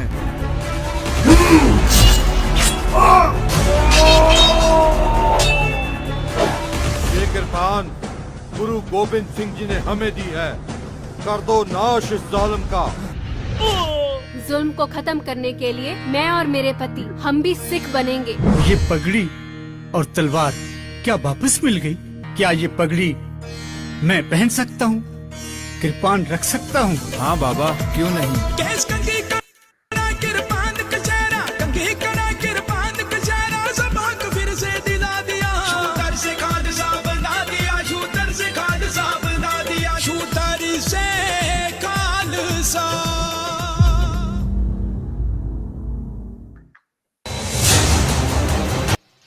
हाँ जी, हाँ जी, हाँ जी ਗੁਰਬਚਨ ਸਿੰਘ ਜੀ। हाँ जी, हाँ जी। ਦੇਖੋ ਇਹਦੇ ਵਿੱਚ ਜਿਹੜੇ ਬਹੁਤ ਕੁਝ ਹੈ ਇਸ ਫਿਲਮ ਦੇ ਵਿੱਚ, ਬਹੁਤ ਜ਼ਿਆਦਾ ਹਰ ਇੱਕ ਐਟਰੋਸਿਟੀ ਜਿਹੜੀ ਮਨੂਵਾਦ ਦੇ ਵੱਲੋਂ ਭਾਰਤ ਦੇਸ਼ ਦੇ ਲੋਕਾਂ ਦੇ ਉੱਪਰ ਕੀਤੀ ਜਾਂਦੀ ਸੀਗੀ। ਦੇਖੋ ਤੁਸੀਂ ਦੇਖਿਆ ਸਤੀ ਪ੍ਰਥਾ ਦਾ ਸੀਨ ਵੀ ਦੇਖਿਆ, ਡੋਲੀ ਪ੍ਰਥਾ ਅੱਛਾ, ਇੱਕ ਦਾ ਸੀਨ ਵੀ ਦੇਖਿਆ। ਤੁਸੀਂ ਸ਼ੁਰੂ ਕਰਨ ਤੋਂ ਪਹਿਲਾਂ ਮੈਂ ਤੁਹਾਨੂੰ ਇੱਕ ਕੁਐਸਚਨ ਕਰਨਾ ਚਾਹੂੰਗਾ ਇੰਦਰਜੀਤ ਭਾਜੀ। ਹਾਂਜੀ, ਪਹਿਲੀ ਤਾਂ ਗੱਲ ਮੈਨੂੰ ਲੱਗਦਾ ਤੁਹਾਡਾ ਵੀ ਵਿੱਚ ਇਹਦੇ ਰੋਲ ਹੈਗਾ ਨਾ। ਹਾਂਜੀ। ਅੱਛਾ, ਤੇ ਇਹ ਤੁਸੀਂ ਇੱਕ ਦਰਸ਼ਕਾਂ ਨੂੰ ਚਾਨਣਾ ਪਾਓਗੇ ਵੀ ਜਿਹੜਾ ਇਹ ਤੁਸੀਂ ਹਿਸਟਰੀ ਲਈ ਹੈ, ਕਿੰਨੇ ਸਾਲ ਪੁਰਾਣੀ ਉਹ ਹਿਸਟਰੀ, ਜਿੱਦਾਂ ਉਹ ਇਹ ਜਿਹੜੀ ਹਿਸਟਰੀ ਆ, ਜਿਵੇਂ ਕਿ ਤੁਹਾਨੂੰ ਡਾਕਟਰ ਸਾਹਿਬ ਨੇ ਦੱਸਿਆ ਕਿ ਭਗਤੀ ਲਹਿਰ ਦੇ ਦੌਰਾਨ, ਗੁਰੂ ਕਾਲ ਦੇ ਸਮੇਂ ਔਰ ਭਗਤੀ ਲਹਿਰ ਤੋਂ ਪਹਿਲਾਂ ਦਾ ਇਤਿਹਾਸ ਡਾਕਟਰ ਸਾਹਿਬ ਨੇ ਤੁਹਾਨੂੰ ਦੱਸਿਆ ਕਿ ਬੁੱਧ ਧਰਮ ਆਇਆ, ਮਨੂਵਾਦ, ਆਰੀਆ ਲੋਕ ਭਾਰਤ ਦੇਸ਼ ਵਿੱਚ ਗਏ ਨੇ 4-5 ਹਜ਼ਾਰ ਸਾਲ ਪਹਿਲਾਂ। ਕਿਵੇਂ ਉੱਥੋਂ ਦੇ ਲੋਕਾਂ ਨੂੰ ਉਹਨਾਂ ਨੇ ਗੁਲਾਮ ਬਣਾਇਆ, ਉੱਥੇ ਪਹਿਲਾਂ ਵਰਣ ਵਿਵਸਥਾ ਲਾਗੂ ਕੀਤੀ, ਸਾਰੇ ਸਮਾਜ ਨੂੰ 4 ਵਰਨਾਂ 'ਚ ਵੰਡਿਆ, ਬ੍ਰਾਹਮਣ, ਖੱਤਰੀ, ਵੈਸ਼। ਜਦੋਂ ਬੁੱਧ ਧਰਮ ਆਇਆ ਉਹਨੇ ਇਨਕਲਾਬ ਖੜਾ ਕਰ ਦਿੱਤਾ, 4 ਵਰਣ ਖਤਮ ਕਰ ਦਿੱਤੇ। ਪਰ ਇਹਨਾਂ ਨੇ ਮਨੂ ਸਮਰਤੀ ਤਿਆਰ ਕਰ ਲਈ ਔਰ ਇਹਨਾਂ ਨੇ ਮਨੂ ਸਮਰਤੀ ਦੇ ਵਿੱਚ ਇਹੋ ਜਿਹਾ ਵਿਧਾਨ ਕਾਨੂੰਨ ਬਣਾਏ ਕਿ ਜਿਹੜਾ ਸ਼ੂਦਰ ਆ ਇਹ ਤਾਂ ਇਕੱਠੇ ਹੋ ਗਏ ਮੁੜ ਕੇ ਵੀ ਇਹ ਸ਼ੂਦਰ ਨੂੰ ਸਿਰਫ ਚੌਥੇ ਵਰਣ ਨੂੰ ਅਲੱਗ-ਅਲੱਗ ਜਾਤਾਂ 'ਚ ਵੰਡ ਦਈਏ। ਫਿਰ ਇਹਨਾਂ ਨੇ ਸ਼ੂਦਰ ਸਿਰਫ ਸ਼ੂਦਰ ਵਰਣ ਨੂੰ ਵੰਡਿਆ 6000 ਜਾਤਾਂ ਦੇ ਵਿੱਚ। ਬ੍ਰਾਹਮਣ ਦੀ ਕੋਈ ਜਾਤ ਨਹੀਂ, ਉਹ ਇੱਕ ਵਰਣ ਆ। ਖੱਤਰੀ ਕੋਈ ਜਾਤ ਨਹੀਂ, ਇੱਕ ਵਰਣ ਆ। ਵੈਸ਼ ਵਰਣ ਆ, ਕੋਈ ਜਾਤ ਨਹੀਂ। ਪਰ ਸ਼ੂਦਰ ਵੀ ਇੱਕ ਵਰਣ ਆ। ਪਰ ਸ਼ੂਦਰ ਵਰਣ ਨੂੰ ਅੱਗੇ ਇਹਨਾਂ ਨੇ ਮਨੂ ਸਮਰਤੀ ਦੇ ਤਹਿਤ 6000 ਜਾਤਾਂ 'ਚ ਵੰਡ ਦਿੱਤਾ। ਉਹਨੂੰ ਕੋਈ ਕਿਤਿਆਂ ਨਾਲ ਕਿਤੇ ਜੋੜਤਾ, ਕੋਈ ਕਿਤਿਆਂ ਨਾਲ ਕੋਈ ਕਿਸੇ ਪਾਸੇ, ਗੁਲਾਮ ਬਣਾ ਲਏ। ਔਰ ਉਹਨਾਂ ਦੇ ਉੱਪਰ ਪਾਬੰਦੀਆਂ ਲਗਾਤੀਆਂ ਵੀ ਆਪਸ ਵਿੱਚ ਵਿਆਹ ਸ਼ਾਦੀਆਂ ਨਹੀਂ ਹੋ ਸਕਦੇ, ਇੱਕ ਦੂਜੇ ਨਾਲ ਬੈਠ ਕੇ ਰੋਟੀ ਪਾਣੀ ਨਹੀਂ ਖਾ ਸਕਦੇ, ਇੱਕ ਦੂਜੇ ਦੇ ਦੁੱਖ ਤੇ ਸੁੱਖ ਦੇ ਵਿੱਚ ਵੀ ਨਹੀਂ ਸ਼ਾਮਲ ਹੋ ਸਕਦੇ, ਇੱਕ ਦੂਜੇ ਦੇ ਮਰਿਆਂ ਤੇ ਵੀ ਨਹੀਂ ਜਾ ਸਕਦੇ। ਇੰਨੀ ਨਫ਼ਰਤ, ਇੰਨੀਆਂ ਡਿਵਾਈਡਰ ਲਾਈਨਾਂ ਉਹਨਾਂ ਦੇ ਵਿੱਚ ਖਿੱਚ ਦਿੱਤੀਆਂ। ਇਹ ਇਤਿਹਾਸ ਪੇਸ਼ ਕਰਨੇ ਨੂੰ ਸੁਣਨ ਵਾਲਿਆਂ ਦਾ ਵੀ ਹਿਰਦਾ ਚਾਹੀਦਾ। ਜਿਨ੍ਹਾਂ ਨੇ ਫਿਲਮ ਬਣਾਈ ਆ ਉਹ ਤਾਂ ਉਹਨਾਂ ਦੀਆਂ ਤਾਂ ਕਿਆ ਬਾਤਾਂ ਵੀ, ਉਹਨਾਂ ਨੇ ਕਿੰਨੀ ਖੋਜ, ਕਿੰਨੀ ਕੁ ਰਿਸਰਚ, ਕਿੰਨਾ ਕੁ ਤਨ ਮਨ ਧਨ ਨਾਲ ਇਹ ਚੀਜ਼ ਦਾ ਯੋਗਦਾਨ ਪਾ ਕੇ ਇੱਕ ਡਾਕੂਮੈਂਟ ਤਿਆਰ ਕਰਕੇ ਦਿੱਤਾ ਭਾਰਤ ਦੇ ਲੋਕਾਂ ਨੂੰ। ਖੋਜ ਕਰੋ ਇਹਦੇ ਉੱਪਰ, ਰਿਸਰਚਾਂ ਕਰੋ ਇਹਦੇ ਉੱਪਰ, ਹੋਰ ਅਲੱਗ-ਅਲੱਗ ਫਿਲਮਾਂ ਬਣਾਓ। ਇਹ ਕੋਈ ਛੋਟੀ ਮੋਟੀ ਚੀਜ਼ ਨਹੀਂ ਹੈਗੀ। ਇਸੇ ਕਰਕੇ ਸੈਂਸਰ ਬੋਰਡ ਨੇ ਇਸ ਨੂੰ ਪਾਸ ਨਹੀਂ ਕੀਤਾ, ਠੀਕ ਨਹੀਂ। ਹੁਣ ਮੈਂ ਇਹੀ ਇੱਕ ਬੇਨਤੀ ਕਰੂੰਗਾ ਡਾਕਟਰ ਸਾਹਿਬ, ਇਹਦੇ ਵਿੱਚ ਸਤੀ ਪ੍ਰਥਾ ਦਾ ਵੀ ਆਪਾਂ ਇੱਕ ਸੀਨ ਦਿਖਾਇਆ, ਉਹ ਤੁਸੀਂ ਚਾਨਣਾ ਪਾਓ ਵੀ ਆਪਾਂ ਅੱਜ ਗੱਲਬਾਤ ਕਰ ਰਹੇ ਹਾਂ ਆਪਣੇ ਸਤਿਗੁਰੂ ਰਵਿਦਾਸ ਮਹਾਰਾਜ ਸੱਚੇ ਪਾਤਸ਼ਾਹ ਦੇ ਜੀਵਨ ਬਾਰੇ, ਜਾਂ ਜਿਹੜਾ ਕੁਛ ਭੁਲੱਕੜ ਲੋਕ ਰਾਹੋਂ ਭਟਕ ਚੁੱਕੇ ਲੋਕਾਂ ਨੇ ਮਹਾਰਾਜ ਦੀ ਪਗੜੀ ਦਾ ਵੀ ਇੱਕ ਇਸ਼ੂ ਬਣਾਇਆ ਹੋਇਆ। ਤੇ ਮੈਂ ਕਹਿੰਦਾ ਵੀ ਗੁਰੂ ਮਹਾਰਾਜ ਦਾ ਐਡਾ ਵੱਡਾ ਸੰਘਰਸ਼ ਆ, ਉਹਨਾਂ ਨੇ ਸਤੀ ਪ੍ਰਥਾ ਦੇ ਉੱਪਰ ਚੋਟ ਮਾਰੀ। ਡਾਕਟਰ ਸਾਹਿਬ ਉਹਦੇ ਉੱਪਰ ਜ਼ਰੂਰ ਚਾਨਣਾ ਪਾਓ ਵੀ ਗੁਰੂ ਰਵਿਦਾਸ ਮਹਾਰਾਜ ਦੇ ਸਮੇਂ ਸਤੀ ਪ੍ਰਥਾ ਤੇ ਕਿਵੇਂ ਉਹਨਾਂ ਨੇ ਟੱਕਰ ਲਈ ਇਸ ਕੁਰੀਤੀ ਦੇ ਨਾਲ। ਭਗਤ ਰਵਿਦਾਸ ਜੀ, ਤੁਹਾਨੂੰ ਪਤਾ ਕਿ ਮੀਰਾਬਾਈ ਉਹਨਾਂ ਦੀ ਕਾਫੀ ਭਗਤ ਸੀਗੀ, ਔਰ ਉਹਨਾਂ ਨੂੰ ਬੜੀਆਂ ਤੁਹਾਨੂੰ ਸਟੋਰੀਆਂ ਸੁਣੀ ਹੋਣਗੀਆਂ ਵੀ ਕਿੱਦਾਂ ਉਦਾਸੀਆਂ ਦੇ ਕੱਪੜੇ ਪਾ ਕੇ, ਗੋਲੀਆਂ ਦੇ ਕੱਪੜੇ ਪਾ ਕੇ ਸੁਣ ਜਾਂਦੀ ਸੀਗੀ ਭਗਤ ਜੀ ਦੇ ਪ੍ਰੋਫੈਸ਼ਨ, ਔਰ ਕਿੰਨੀਆਂ ਰਿਸਟ੍ਰਿਕਸ਼ਨਾਂ ਲਾਈਆਂ ਉਸ 'ਤੇ। ਤੇ ਔਰ ਕੀ ਹੋਇਆ ਕਿ ਮੀਰਾਬਾਈ ਦਾ ਜਿਹੜਾ ਹਸਬੈਂਡ ਸੀਗਾ ਨਾ, ਰਾਜਾ ਭੋਜ ਰਾਜ, 7 ਸਾਲ ਵਿਆਹ ਤੋਂ ਬਾਅਦ ਉਹਦੀ ਡੈਥ ਹੋ ਗਈ। ਉਹ ਲੜਾਈ ਵਿੱਚ ਮਾਰਿਆ ਜਾਂਦਾ, ਰਾਜਕੁਮਾਰ ਜਿਹੜਾ ਹੁੰਦਾ ਚਿਤੌੜਗੜ੍ਹ ਦਾ। ਔਰ ਉਸ ਨੂੰ ਉਦੋਂ ਮਨੁਸਿਮਰਤੀ ਲਾਗੂ ਹੁੰਦੀ ਆ, ਔਰ ਮਨੁਸਿਮਰਤੀ ਦੇ ਮੁਤਾਬਕ ਉਹਨੂੰ ਸਤੀ, ਮੀਰਾਬਾਈ ਨੂੰ ਸਤੀ ਕਰਨਾ ਸੀਗਾ। ਔਰ ਜਿਹੜਾ ਤਰਕ ਸੀ ਭਗਤ ਰਵਿਦਾਸ ਜੀ ਦੇ ਤਰਕ ਤੇ ਹੀ ਉਹਨੂੰ ਬਚਾਇਆ ਗਿਆ। ਔਰ ਇਹ ਨਹੀਂ ਪਤਾ ਉਦੋਂ ਬਾਅਦ ਕਿੰਨੀਆਂ ਔਰਤਾਂ ਬਚੀਆਂ ਹੋਣਗੀਆਂ, ਠੀਕ ਹੈ। ਇਹਦਾ ਕੋਈ ਬੜਾ ਜ਼ਿਕਰ ਵੀ ਨਹੀਂ ਕਰਦੇ ਹਿਸਟਰੀ ਵਿੱਚ ਕਿ ਵੀ ਕੋਈ ਕ੍ਰੈਡਿਟ, ਮਤਲਬ ਗਲਤ ਆ ਕਿ ਸਿਰਫ ਵੀ ਕ੍ਰੈਡਿਟ ਦੱਬੀ ਉਹਨੂੰ ਨਾ ਮਿਲ ਜਾਵੇ। ਤੇ ਔਰ ਯੈਸ, ਇਹ ਇਹਦਾ ਜ਼ਿਕਰ ਕਾਫੀ ਮਿਲਦਾ ਲਿਟਰੇਚਰ 'ਚ। ਔਰ ਉਸ ਤੋਂ ਬਾਅਦ ਫਿਰ ਕਿਉਂਕਿ ਜਿਹੜਾ ਸੰਵਿਧਾਨ ਸੀਗਾ ਉਹ ਮਨੁਸਿਮਰਤੀ ਸੀ, ਤੇ ਕੁਝ ਕਲੇਡੀਆਂ ਬਚੀਆਂ ਹੋਣਗੀਆਂ, ਪਰ ਕੁਝ ਫਿਰ ਉਹ ਨਹੀਂ, ਉਦੋਂ ਕਿਹੜਾ ਕਿ ਇੰਨੀ ਕੋਈ ਜ਼ਿਆਦਾ ਕਮਿਊਨੀਕੇਸ਼ਨ ਹੁੰਦੀ ਹੋਏਗੀ। ਤੇ ਫਿਰ ਆਪਾਂ ਨੂੰ ਦੇਖੋ ਜ਼ਿਕਰ ਆਉਂਦਾ ਕਿ ਅਮਰਦਾਸ ਜੀ, ਗੁਰੂ ਅਮਰਦਾਸ ਜੀ ਨੇ ਤੇ ਅਕਬਰ ਨੂੰ ਕਿਹਾ ਵੀ ਤੂੰ ਰਾਜਾ ਹੈਗਾ, ਵੀ ਸਾਡੇ ਸਤੀ ਪ੍ਰਥਾ ਹੈਗੀ, ਤੁਸੀਂ ਇਹਨੂੰ ਬੰਦ ਕਰੋ, ਵੀ ਤੂੰ ਕਾਨੂੰਨ ਬਣਾ। ਔਰ ਉਹਨਾਂ ਨੇ ਉਹਨਾਂ ਦੀ ਗੱਲ ਮੰਨੀ, ਗੁਰੂ ਜੀ ਦੀ ਗੱਲ ਮੰਨੀ। ਔਰ ਫਿਰ ਐਟਲੀਸਟ ਬਹੁਤ ਲੋਕਾਂ ਨੂੰ ਇਹਦੇ ਵਿੱਚ, ਮਤਲਬ ਬਹੁਤ ਲੋਕਾਂ ਦੀ ਜ਼ਿੰਦਗੀਆਂ ਬਚੀਆਂ ਹੋਣਗੀਆਂ, ਵਿਧਵਾਵਾਂ ਲੋਕਾਂ, ਔਰਤਾਂ ਦੀਆਂ। ਔਰ ਫਿਰ ਜ਼ਿਕਰ ਆਉਂਦਾ ਕਿ ਮਹਾਰਾਜਾ ਰਣਜੀਤ ਸਿੰਘ ਦੀ ਡੈਥ ਤੋਂ ਬਾਅਦ 7 ਰਾਣੀਆਂ ਉਹਦੇ ਨਾਲ ਸਤੀ ਕੀਤੀਆਂ ਗਈਆਂ, ਜ਼ਬਰਦਸਤੀ, ਨਾ ਚਾਹੁੰਦੀਆਂ ਹੋਈਆਂ ਵੀ, ਡੋਗਰਾਣੀ ਕੀਤੀਆਂ, ਠੀਕ ਆ। ਕਿਉਂਕਿ ਜਿਹੜਾ ਸੰਵਿਧਾਨ ਹੈਗਾ ਉਹ ਇਹਦਾ ਕੰਮ ਕਰਦਾ, ਉਹ ਫਿਰ ਉਦੋਂ ਹੀ ਆ ਜਾਂਦਾ, ਤੇ ਥੋੜਾ ਘਣਾ ਬਚਾਅ ਹੁੰਦਾ, ਫਿਰ ਉਦੋਂ ਆ ਜਾਂਦਾ। ਔਰ ਫਿਰ ਅੰਗਰੇਜ਼ਾਂ ਦਾ ਰਾਜ ਆ ਜਾਂਦਾ। ਫਿਰ ਲਾਰਡ ਡਲਹੌਜੀ ਨੇ ਤੇ ਉਹਨਾਂ ਨੇ ਮਤਲਬ ਫਿਰ ਉਹਨਾਂ ਨੇ ਕਾਨੂੰਨੀ ਰਾਜ ਕੀਤਾ, ਤੇ ਉਦੋਂ ਤੋਂ ਉਹਨਾਂ ਦਾ ਰਾਜ ਸੀਗਾ, ਤੇ ਉਹਨਾਂ ਨੇ ਮਤਲਬ ਸਤੀ ਪ੍ਰਥਾ ਜਿਹੜੀ ਖਤਮ ਕੀਤੀ। ਔਰ ਇਹ ਜਿਹੜੀ ਹਿਸਟਰੀ ਆ, ਤੇ ਇਹ ਇਸ ਤਰ੍ਹਾਂ ਇਹ ਚੱਲੀ ਹੈਗੀ। ਤੇ ਭਗਤ ਰਵਿਦਾਸ ਜੀ ਦੀ ਜਿਹੜੀ ਇਹ ਪਹਿਲੀ ਹਿਸਟਰੀ ਆਉਂਦੀ ਆ ਕਿ ਜਿਨ੍ਹਾਂ ਨੇ ਉਹ ਮੀਰਾਬਾਈ ਨੂੰ ਬਚਾਇਆ, ਕਿ ਆਪਦੇ ਤਰਕ ਨਾਲ ਉਹਨਾਂ ਨੂੰ ਇੰਨਾ ਸਮਝਾਇਆ।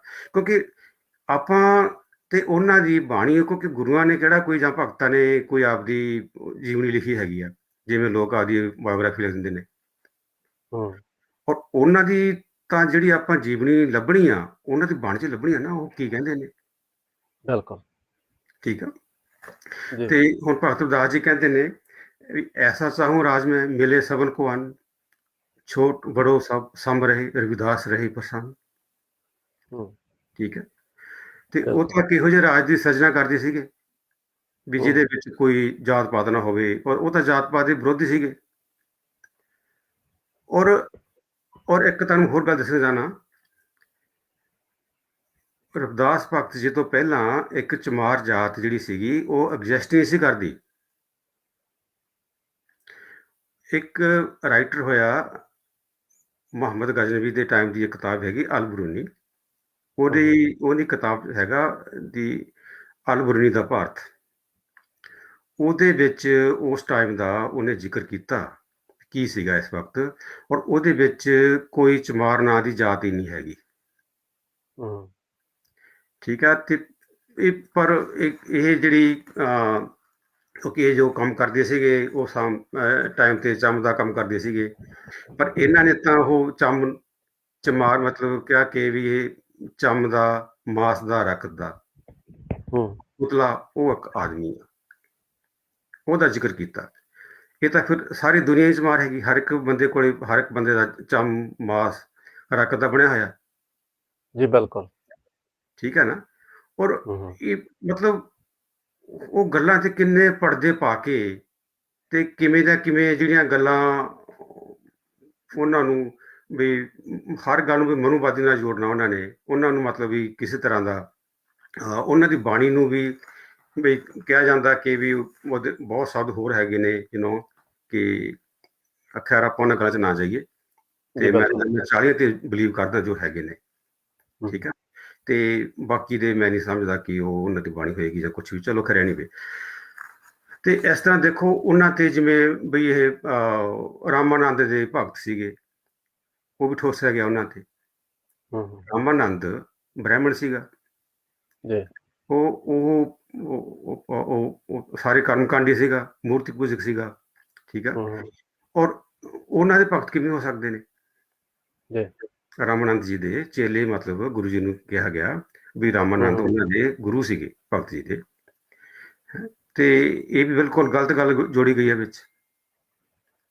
ਇੱਕ ਰਾਮ ਪਟਲ ਕਿਤਾਬ ਦਾ ਨਾਂ ਹੈਗਾ, ਰਾਮ ਪਟਲ। ਉਹਦੇ ਵਿੱਚ ਰਾਮਾਨੰਦ ਜੀ ਦੇ ਜਿੰਨੇ ਵੀ ਚੇਲਿਆਂ ਦਾ ਜ਼ਿਕਰ ਹੈਗਾ, ਔਰ ਉਹਦੇ ਵਿੱਚ ਭਗਤ ਰਵਿਦਾਸ ਜੀ ਦਾ ਜ਼ਿਕਰ ਨਹੀਂ ਹੈਗਾ ਉਹ ਕਿਤਾਬ ਵਿੱਚ। ਰਾਮ ਪਟਲ ਨਾਂ ਦੀ ਕਿਤਾਬ ਆ, ਉਹਦੇ ਵਿੱਚ ਕੋਈ ਜ਼ਿਕਰ ਨਹੀਂ ਹੈ। ਤੇ ਉਹਦੇ ਜਿੰਨੇ ਵੀ ਚੇਲੇ ਸੀਗੇ ਉਸ ਵਕਤ ਉਹਨਾਂ ਦਾ ਜ਼ਿਕਰ ਹੈਗਾ ਸਾਰਿਆਂ ਦਾ। ਔਰ ਦੂਸਰੀ ਗੱਲ ਵੀ ਉਹ ਕੋਈ ਇੱਕ ਬ੍ਰਾਹਮਣ ਇੱਕ ਸ਼ੂਦਰ ਨੂੰ ਆਪਦਾ ਚੇਲਾ ਬਣਾਉਣ ਤੋਂ, ਤਾਂ ਉਹਨਾਂ ਦੇ ਪਰਸਾਵੇ ਨਹੀਂ ਤੋਂ ਭੱਜਦੇ ਸੀਗੇ, ਤੇ ਚੇਲਾ ਬਣਾਉਣ ਦਾ ਅਲੱਗ ਰਹਿ ਗਈ। ਠੀਕ ਆ। ਇਹ ਕੋਈ ਗੱਲਾਂ ਲੌਜਿਕ ਲੱਗਦੀਆਂ ਨਹੀਂ ਗੀਆਂ।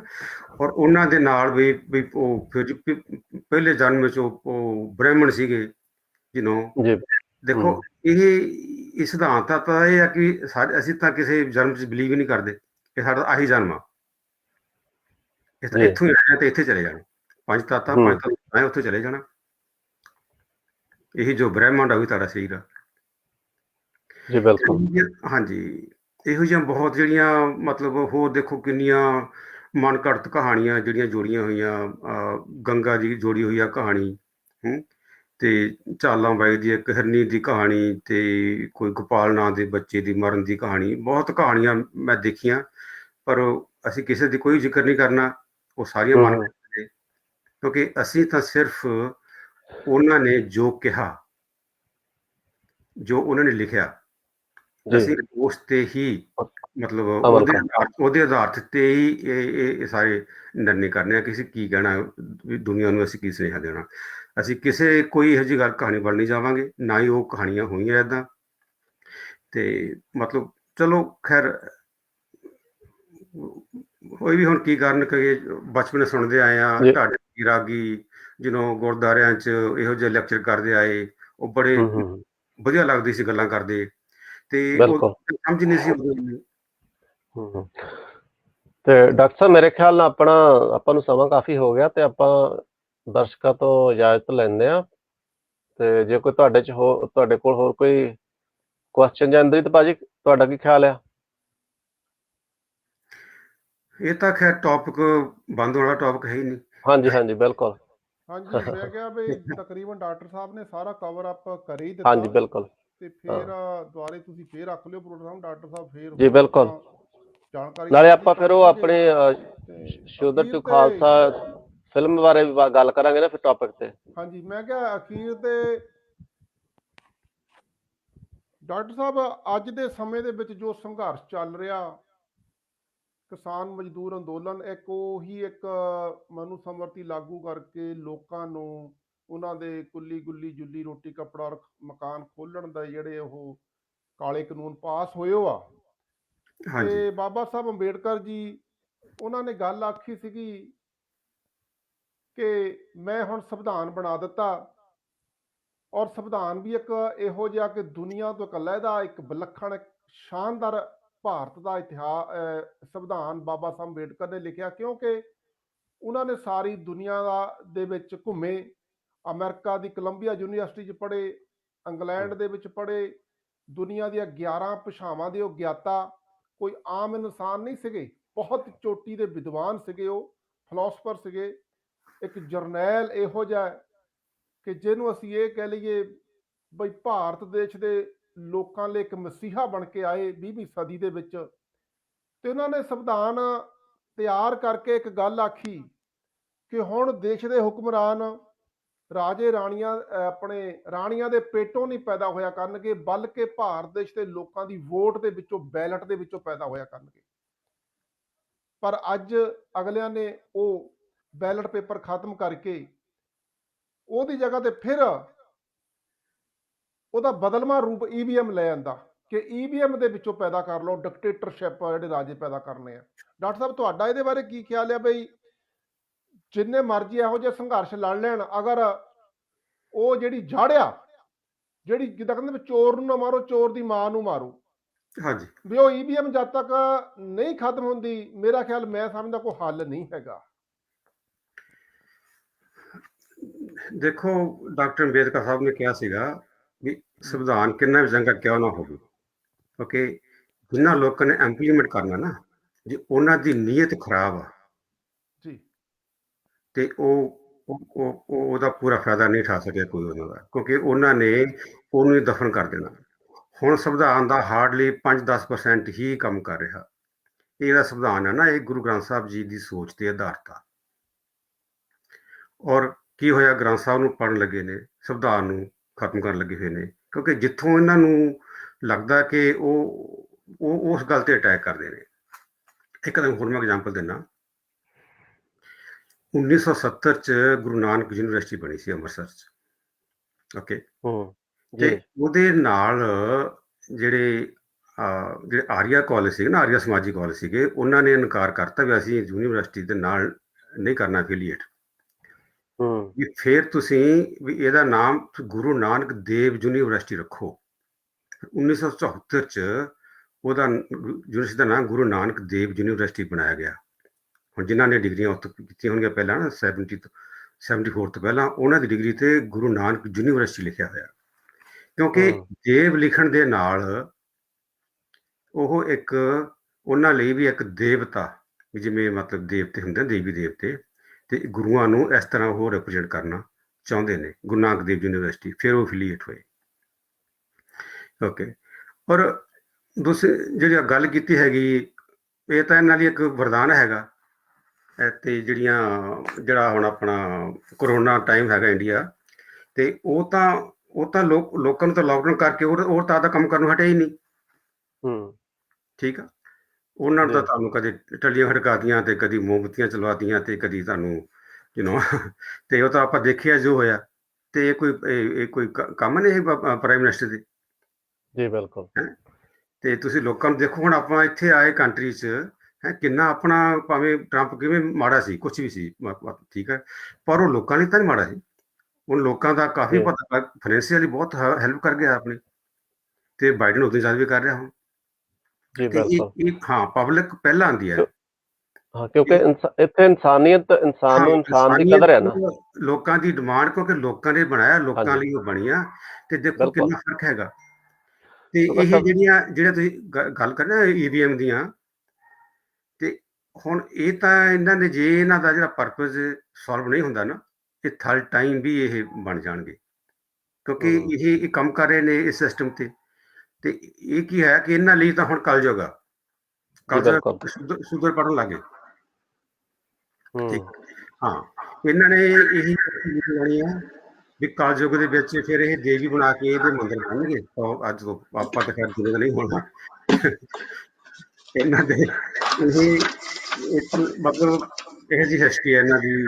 ਮਤਲਬ ਠੀਕ ਆ, ਅਸੀਂ ਕਿਸੇ ਦੇ ਗੇਸਟ ਨਹੀਂ ਬੋਲਦੇ, ਸਾਡੇ ਜਿਹੜੇ ਆਪਣੇ ਸਭ ਦੇ ਕਿਉਂਕਿ ਜੇ ਬਹੁਤ ਫਰੈਂਡ ਆ, ਬਹੁਤ ਦੋਸਤ ਨੇ, ਅਸੀਂ ਬੜੇ ਇਕੱਠੇ ਰਹਿੰਦੇ ਆ, ਇਕੱਠੇ ਜਿਵੇਂ ਕਰੇ ਆ, ਖਾਂਦੇ ਪੀਂਦੇ ਇਕੱਠੇ ਆ, ਇਸ ਨਾਲ ਸਾਨੂੰ ਕੋਈ ਇਤਰਾਜ਼ ਨਹੀਂ ਤੇ ਕੋਈ ਸਾਡੀ ਕਿਸੇ ਵੀ ਗੱਲ ਨੂੰ ਪਲੀਜ਼ ਕੋਈ ਕੁਐਸਚਨ ਨਾ ਲਵੇ। ਤੇ ਅਸੀਂ ਤਾਂ ਜੋ ਹਾਲਾਤ ਦੇਖ ਰਹੇ ਹਾਂ ਉਹ ਦੁਹਰਾ ਰਹੇ ਹਾਂ। ਹਾਂ, ਸਾਨੂੰ ਕਿਸੇ ਨਾਲ ਕੋਈ ਸਾਨੂੰ ਨਹੀਂ ਹੈਗਾ ਵੀ ਕੋਈ ਇਤਰਾਜ਼ ਨਹੀਂ ਗਾ, ਕੋਈ ਕਿਸੇ ਤੇ ਕੋਈ ਗਿਲਾ ਨਹੀਂ। ਸਾਨੂੰ ਤਾਂ ਸਿਰਫ ਸੋਚ ਕੇ ਸਾਨੂੰ ਕਿਸੇ ਬ੍ਰਾਹਮਣ हाँ, ਨਾਲ ਨਹੀਂ, ਸਾਨੂੰ ਬ੍ਰਹਮਨਿਜ਼ਮ ਜਿਹੜੇ ਇਹਦੇ ਧਾਰਨੀ ਲੋਕ ਭਾਵੇਂ ਸਿੱਖ ਵੀ ਕਿਉਂ ਨਾ ਹੋਣ, ਇਹ ਕੋਈ ਜ਼ਰੂਰੀ ਨਹੀਂ ਹੈ। ਕੋਈ ਵੀ ਹੋਵੇ ਜਿਹੜਾ ਇਹ ਸਿਸਟਮ ਨੂੰ, ਜਿਹੜਾ ਇਹ ਨਾ ਬਰਾਬਰਤਾ, ਮਾਨਵਤਾ ਦੀ ਜਿਹੜੀ ਗੱਲ ਨਹੀਂ ਕਰਦੇ, ਹਾਂ ਉਹਨਾਂ ਲਈ ਅਸੀਂ ਮਤਲਬ ਨਹੀਂ ਚਾਹੁੰਦੇ ਕਿ ਵੀ ਕਿ ਉਹ ਵੀ ਕੋਈ ਮਾਨਵਵਾਦੀ ਲੋਕ ਹੈਗੇ ਨੇ। ਬਿਲਕੁਲ ਜੀ। ਤੇ ਮੇਰੇ ਖਿਆਲ ਨਾਲ ਡਾਕਟਰ ਸਾਹਿਬ ਆਪਾਂ ਡਿਸਕਸ ਜਿਹੜੀ ਆ, ਕਿਉਂਕਿ ਇਹ ਤਾਂ ਡਿਸਕਸ਼ਨ ਜਿਹੜੀ ਆ ਬਹੁਤ ਲੰਬੀ, ਜਿੰਨੀ ਮਰਜ਼ੀ ਆਪਾਂ ਕਰੀ ਜਾਈਏ ਨਹੀਂ ਮੁੱਕ ਸਕਦੀ, ਪਰ ਸਮਾਂ ਜਿਹੜਾ ਉਹ ਇਜਾਜ਼ਤ ਨਹੀਂ ਦਿੰਦਾ। ਤੇ ਇੱਕ ਮੈਂ ਤੁਹਾਡੇ ਨਾਲ ਗੱਲ ਸਾਂਝੀ ਕਰਨੀ ਚਾਹੂੰਗਾ। ਅਸੀਂ ਨਾ 2-3 ਮਹੀਨੇ ਪਹਿਲਾਂ ਇੱਕ ਆਪਣੇ ਹਰਦਿਆਲ ਸਿੰਘ ਚੀਮਾ ਜੀ ਹੋਣਾ ਨੇ ਇੱਕ ਗਾਣਾ ਲਿਖਿਆ ਸੀ, ਕਵਿਤਾ। ਉਹਦੇ ਵਿੱਚ ਸਰਦਾਰ ਇੰਦਰਜੀਤ ਸਿੰਘ ਬੱਲੋਵਾਲ ਭਾਜੀ ਤੇ ਆਪਣੇ ਦਲਬੀਰ ਭਾਜੀ ਇੱਥੇ ਮੈਰੀਸਵੈਲ ਰਹਿੰਦੇ ਆ, ਤੇ ਅਸੀਂ ਨਾ ਉਹਨੂੰ ਇੱਕ ਕਵਿਤਾ ਦੇ ਰੂਪ ਚ ਗਾਇਆ ਸੀ। ਉਹਦਾ ਅਸੀਂ ਟਾਈਟਲ ਰੱਖਿਆ ਸ਼ਰਮ ਸੀ ਆਤੀ ਹੈ। ਤੇ ਉਹ ਆਪਾਂ ਦਰਸ਼ਕਾਂ ਨੂੰ ਸੁਣਾਉਣਾ ਚਾਹਾਂਗੇ, ਨਾਲੇ ਤੁਸੀਂ ਕਿਉਂਕਿ ਉਹਦੇ ਵਿੱਚ ਵੀ ਉਹ ਜਿੱਦਾਂ ਆਪਾਂ ਗੱਲ ਕਰ ਰਹੇ ਸੀ ਉਹ ਸਾਰੀ ਉਹ ਗੱਲ ਢੁੱਕਦੀ ਉਹਦੇ ਵਿੱਚ ਸਾਰੀ। ਤੇ ਇਸ ਗਾਣੇ ਤੋਂ ਬਾਅਦ ਆਪਾਂ ਦਰਸ਼ਕਾਂ ਕੋਲੋਂ ਇਜਾਜ਼ਤ ਲਵਾਂਗੇ ਤੇ ਅਗਲੀ ਗੱਲਬਾਤ ਬਾਰੇ ਆਪਾਂ ਫਿਰ ਅਗਲਾ ਪ੍ਰੋਗਰਾਮ ਉਲੀਕਾਂਗੇ। ਠੀਕ ਹੈ। ਤੇ ਬਾਕੀ ਆਪਾਂ ਸਾਰਿਆਂ ਨੂੰ, ਦਰਸ਼ਕਾਂ ਨੂੰ ਇਹ ਦੱਸਣਾ ਚਾਹੁੰਦੇ ਜਿਹੜੇ ਵੀ ਸਾਡਾ ਪ੍ਰੋਗਰਾਮ ਦੇਖ ਰਹੇ ਆ ਜਾਂ ਬਾਅਦ ਦੇ ਵਿੱਚ ਵੀ ਦੇਖਣਗੇ ਆਫਲਾਈਨ ਤੇ ਵੀ, ਇਹ ਸਾਡਾ ਕੋਈ ਮਕਸਦ ਇਹ ਨਹੀਂ ਹੈਗਾ ਵੀ ਅਸੀਂ ਕਿਸੇ ਧਰਮ ਦੇ ਵਿਰੁੱਧ ਜਾਂ ਕਿਸੇ ਜਾਤ ਦੇ ਵਿਰੁੱਧ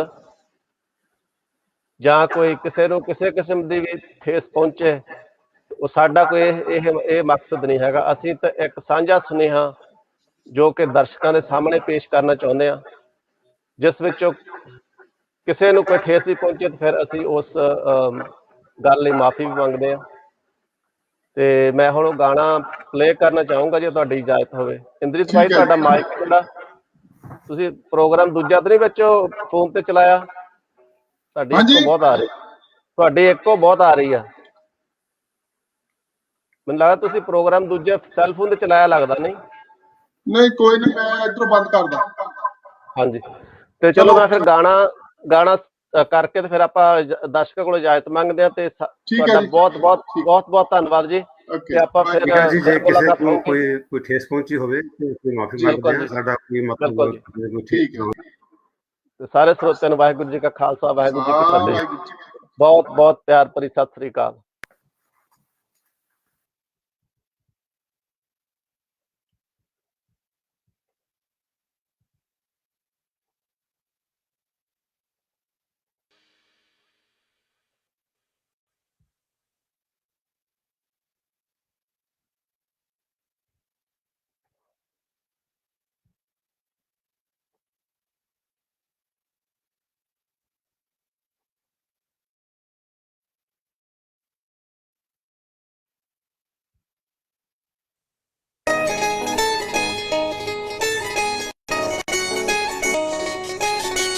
समय डॉक्टर मोहम्मद इकबासी कि सारे जहां से अच्छा हिंदुस्तान हमारा, लेकिन उन्होंने फिर महसूस किया कि किस तरह मनुवादी सिस्टम ने लोगों का जिउना दुभर किया होया है। तो फिर उन्हें आख्या कि मुद्दतें गुजरी है इतनी, रंजो गम सहते हुए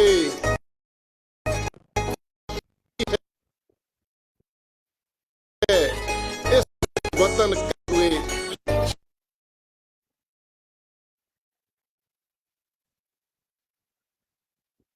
वतन को वतन कहते हुए चल किधर नूं जांदी बाजी दे नाल रलिया काजी। ਗੱਲ ਕਿਧਰ ਨੂੰ ਜਾਂਦੀ ਬਾਜੀ ਰਾਜੇ ਦੇ ਨਾਲ ਰਲਿਆ ਕਾਜੀ ਲਾਲੋਂ ਦਾ ਹਰ ਕੋਈ ਇੱਥੇ ਜਿਸ ਦੇ ਹੱਥ ਆ ਜਾਂਦੀ ਬਾਜੀ ਲਾਲੋਂ ਦਾ ਹਰ ਕੋਈ ਇੱਥੇ ਜਿਸ ਦੇ ਹੱਥ ਆ ਜਾਂਦੀ ਬਾਜੀ ਵਾੜ ਖੇਤ ਨੂੰ ਖਾਈ ਜਾਂਦੀ ਵਾੜ ਖੇਤ ਨੂੰ ਖਾਈ ਜਾਂਦੀ ਵਾੜ ਖੇਤ ਨੂੰ ਖਾਈ ਜਾਂਦੀ ਐਸਾ ਕਲਯੁਗ ਆਇਆ ਏ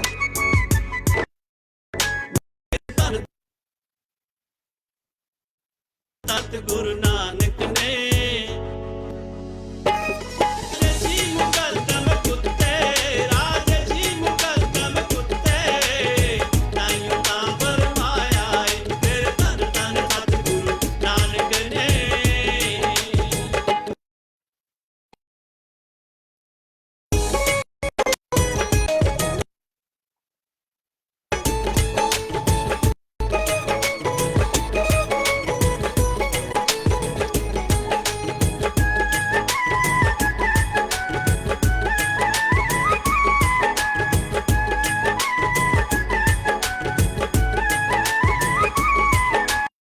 ਕੋਈ ਓਲਾ ਨਾ ਕੋਈ ਚੋਰੀ ਏ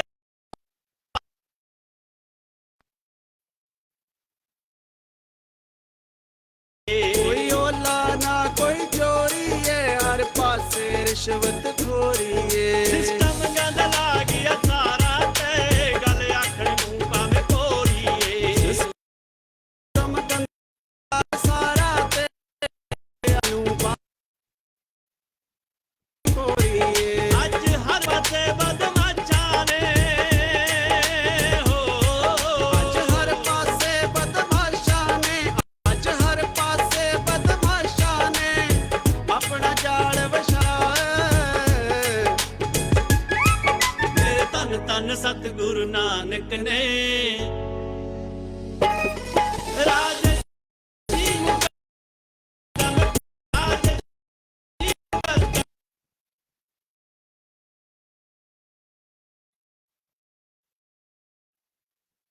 ਫਰਮਾਇਆ ਤੇਰੇ ਧੰਨ ਧੰਨ ਸਤਿਗੁਰੂ ਨਾਨਕ ਨੇ हाँ शूदर के लिए हिंदुस्तान गम खाना है दर्द इंसानी से इस बस्ती का दिल बेगाना है फिर उठी आखर सदा तौहीद की पंजाब से हिंद को एक मर्द काबल ने जगाया ख्वाब हिंद को एक मर्द कामल ने जगाया ख्वाब से ਗਜਨੀ ਯਾਰਾਂ ਕੁੱਟੀ ਦੀਆਂ ਕੰਜਕਾਂ ਦੀਆਂ ਈ ਟੁੱਟੀ ਦੀਆਂ ਗਜਨੀ ਵਿੱਚ ਨਾਰਾਂ ਕੁੱਟੀ ਦੀਆਂ ਕੰਜ ਦੀਆਂ ਜੀ ਦੀਆਂ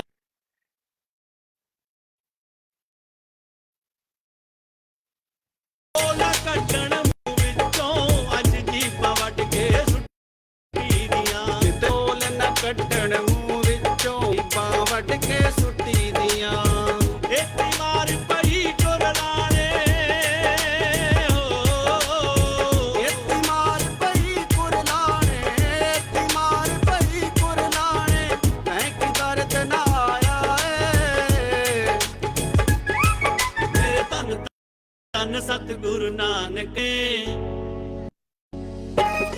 ਰਾਜੇ ਜੀ ਮੁਕੱਦਮ ਕੁੱਤੇ ਰਾਜੇ ਜੀ ਮੁਕੱਦਮ ਕੁੱਤੇ ਧੰਨ ਸਤਿਗੁਰੂ ਨਾਨਕ ਨੇ ਜ਼ੁਲਮ ਮਜਬੂਰ ਕਰ ਦਿੰਦਾ ਹੈ ਬਾਗੀ ਰਾਹਾਂ ਤੇ ਚੱਲਣ ਲਈ ਬੱਲੋ ਵਾਲੀਆ ਬਗਾਵਤ ਹੀ ਹੱਲ ਹੈ ਜ਼ੁਲਮਾਂ ਨੂੰ ਠੱਲਣ ਲਈ ਜ਼ੁਲਮਾਂ ਨੂੰ ਠੱਲਣ ਲਈ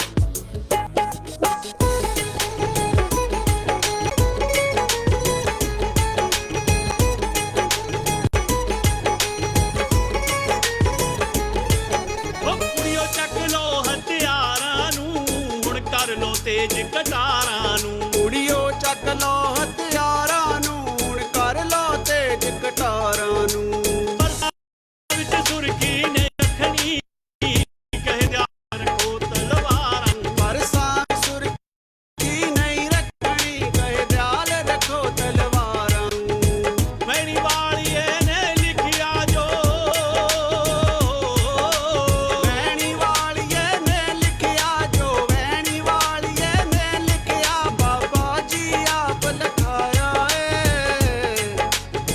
ਤੁਸੀਂ ਸੁਣ ਰਹੇ ਸਾਂਝਾ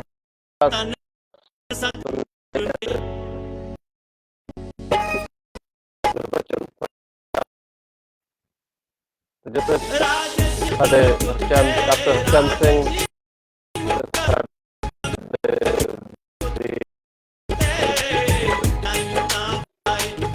ਬਹੁਤ ਬਹੁਤ ਧੰਨਵਾਦ ਕਰਦੇ ਹਾਂ ਤੇ ਇਸੇ ਨਾਲ ਇਸ ਨਿਮਾਣੇ ਜਿਹੇ ਗੁਰਬਚਨ ਨੂੰ ਇਜਾਜ਼ਤ ਦਿਓ ਫਿਰ ਮੁਲਾਕਾਤ ਹੋਵੇਗੀ ਹਰਾਮ ਜੇਤਾ ਕਿਛ ਖਾਏ ਵਾਹਿਗੁਰੂ ਜੀ ਕਾ ਖਾਲਸਾ ਵਾਹਿਗੁਰੂ ਜੀ ਕੀ ਫਤਿਹ ਰੱਬ ਰਾਖਾ ਜੀ Freedom of expression is your fundamental right.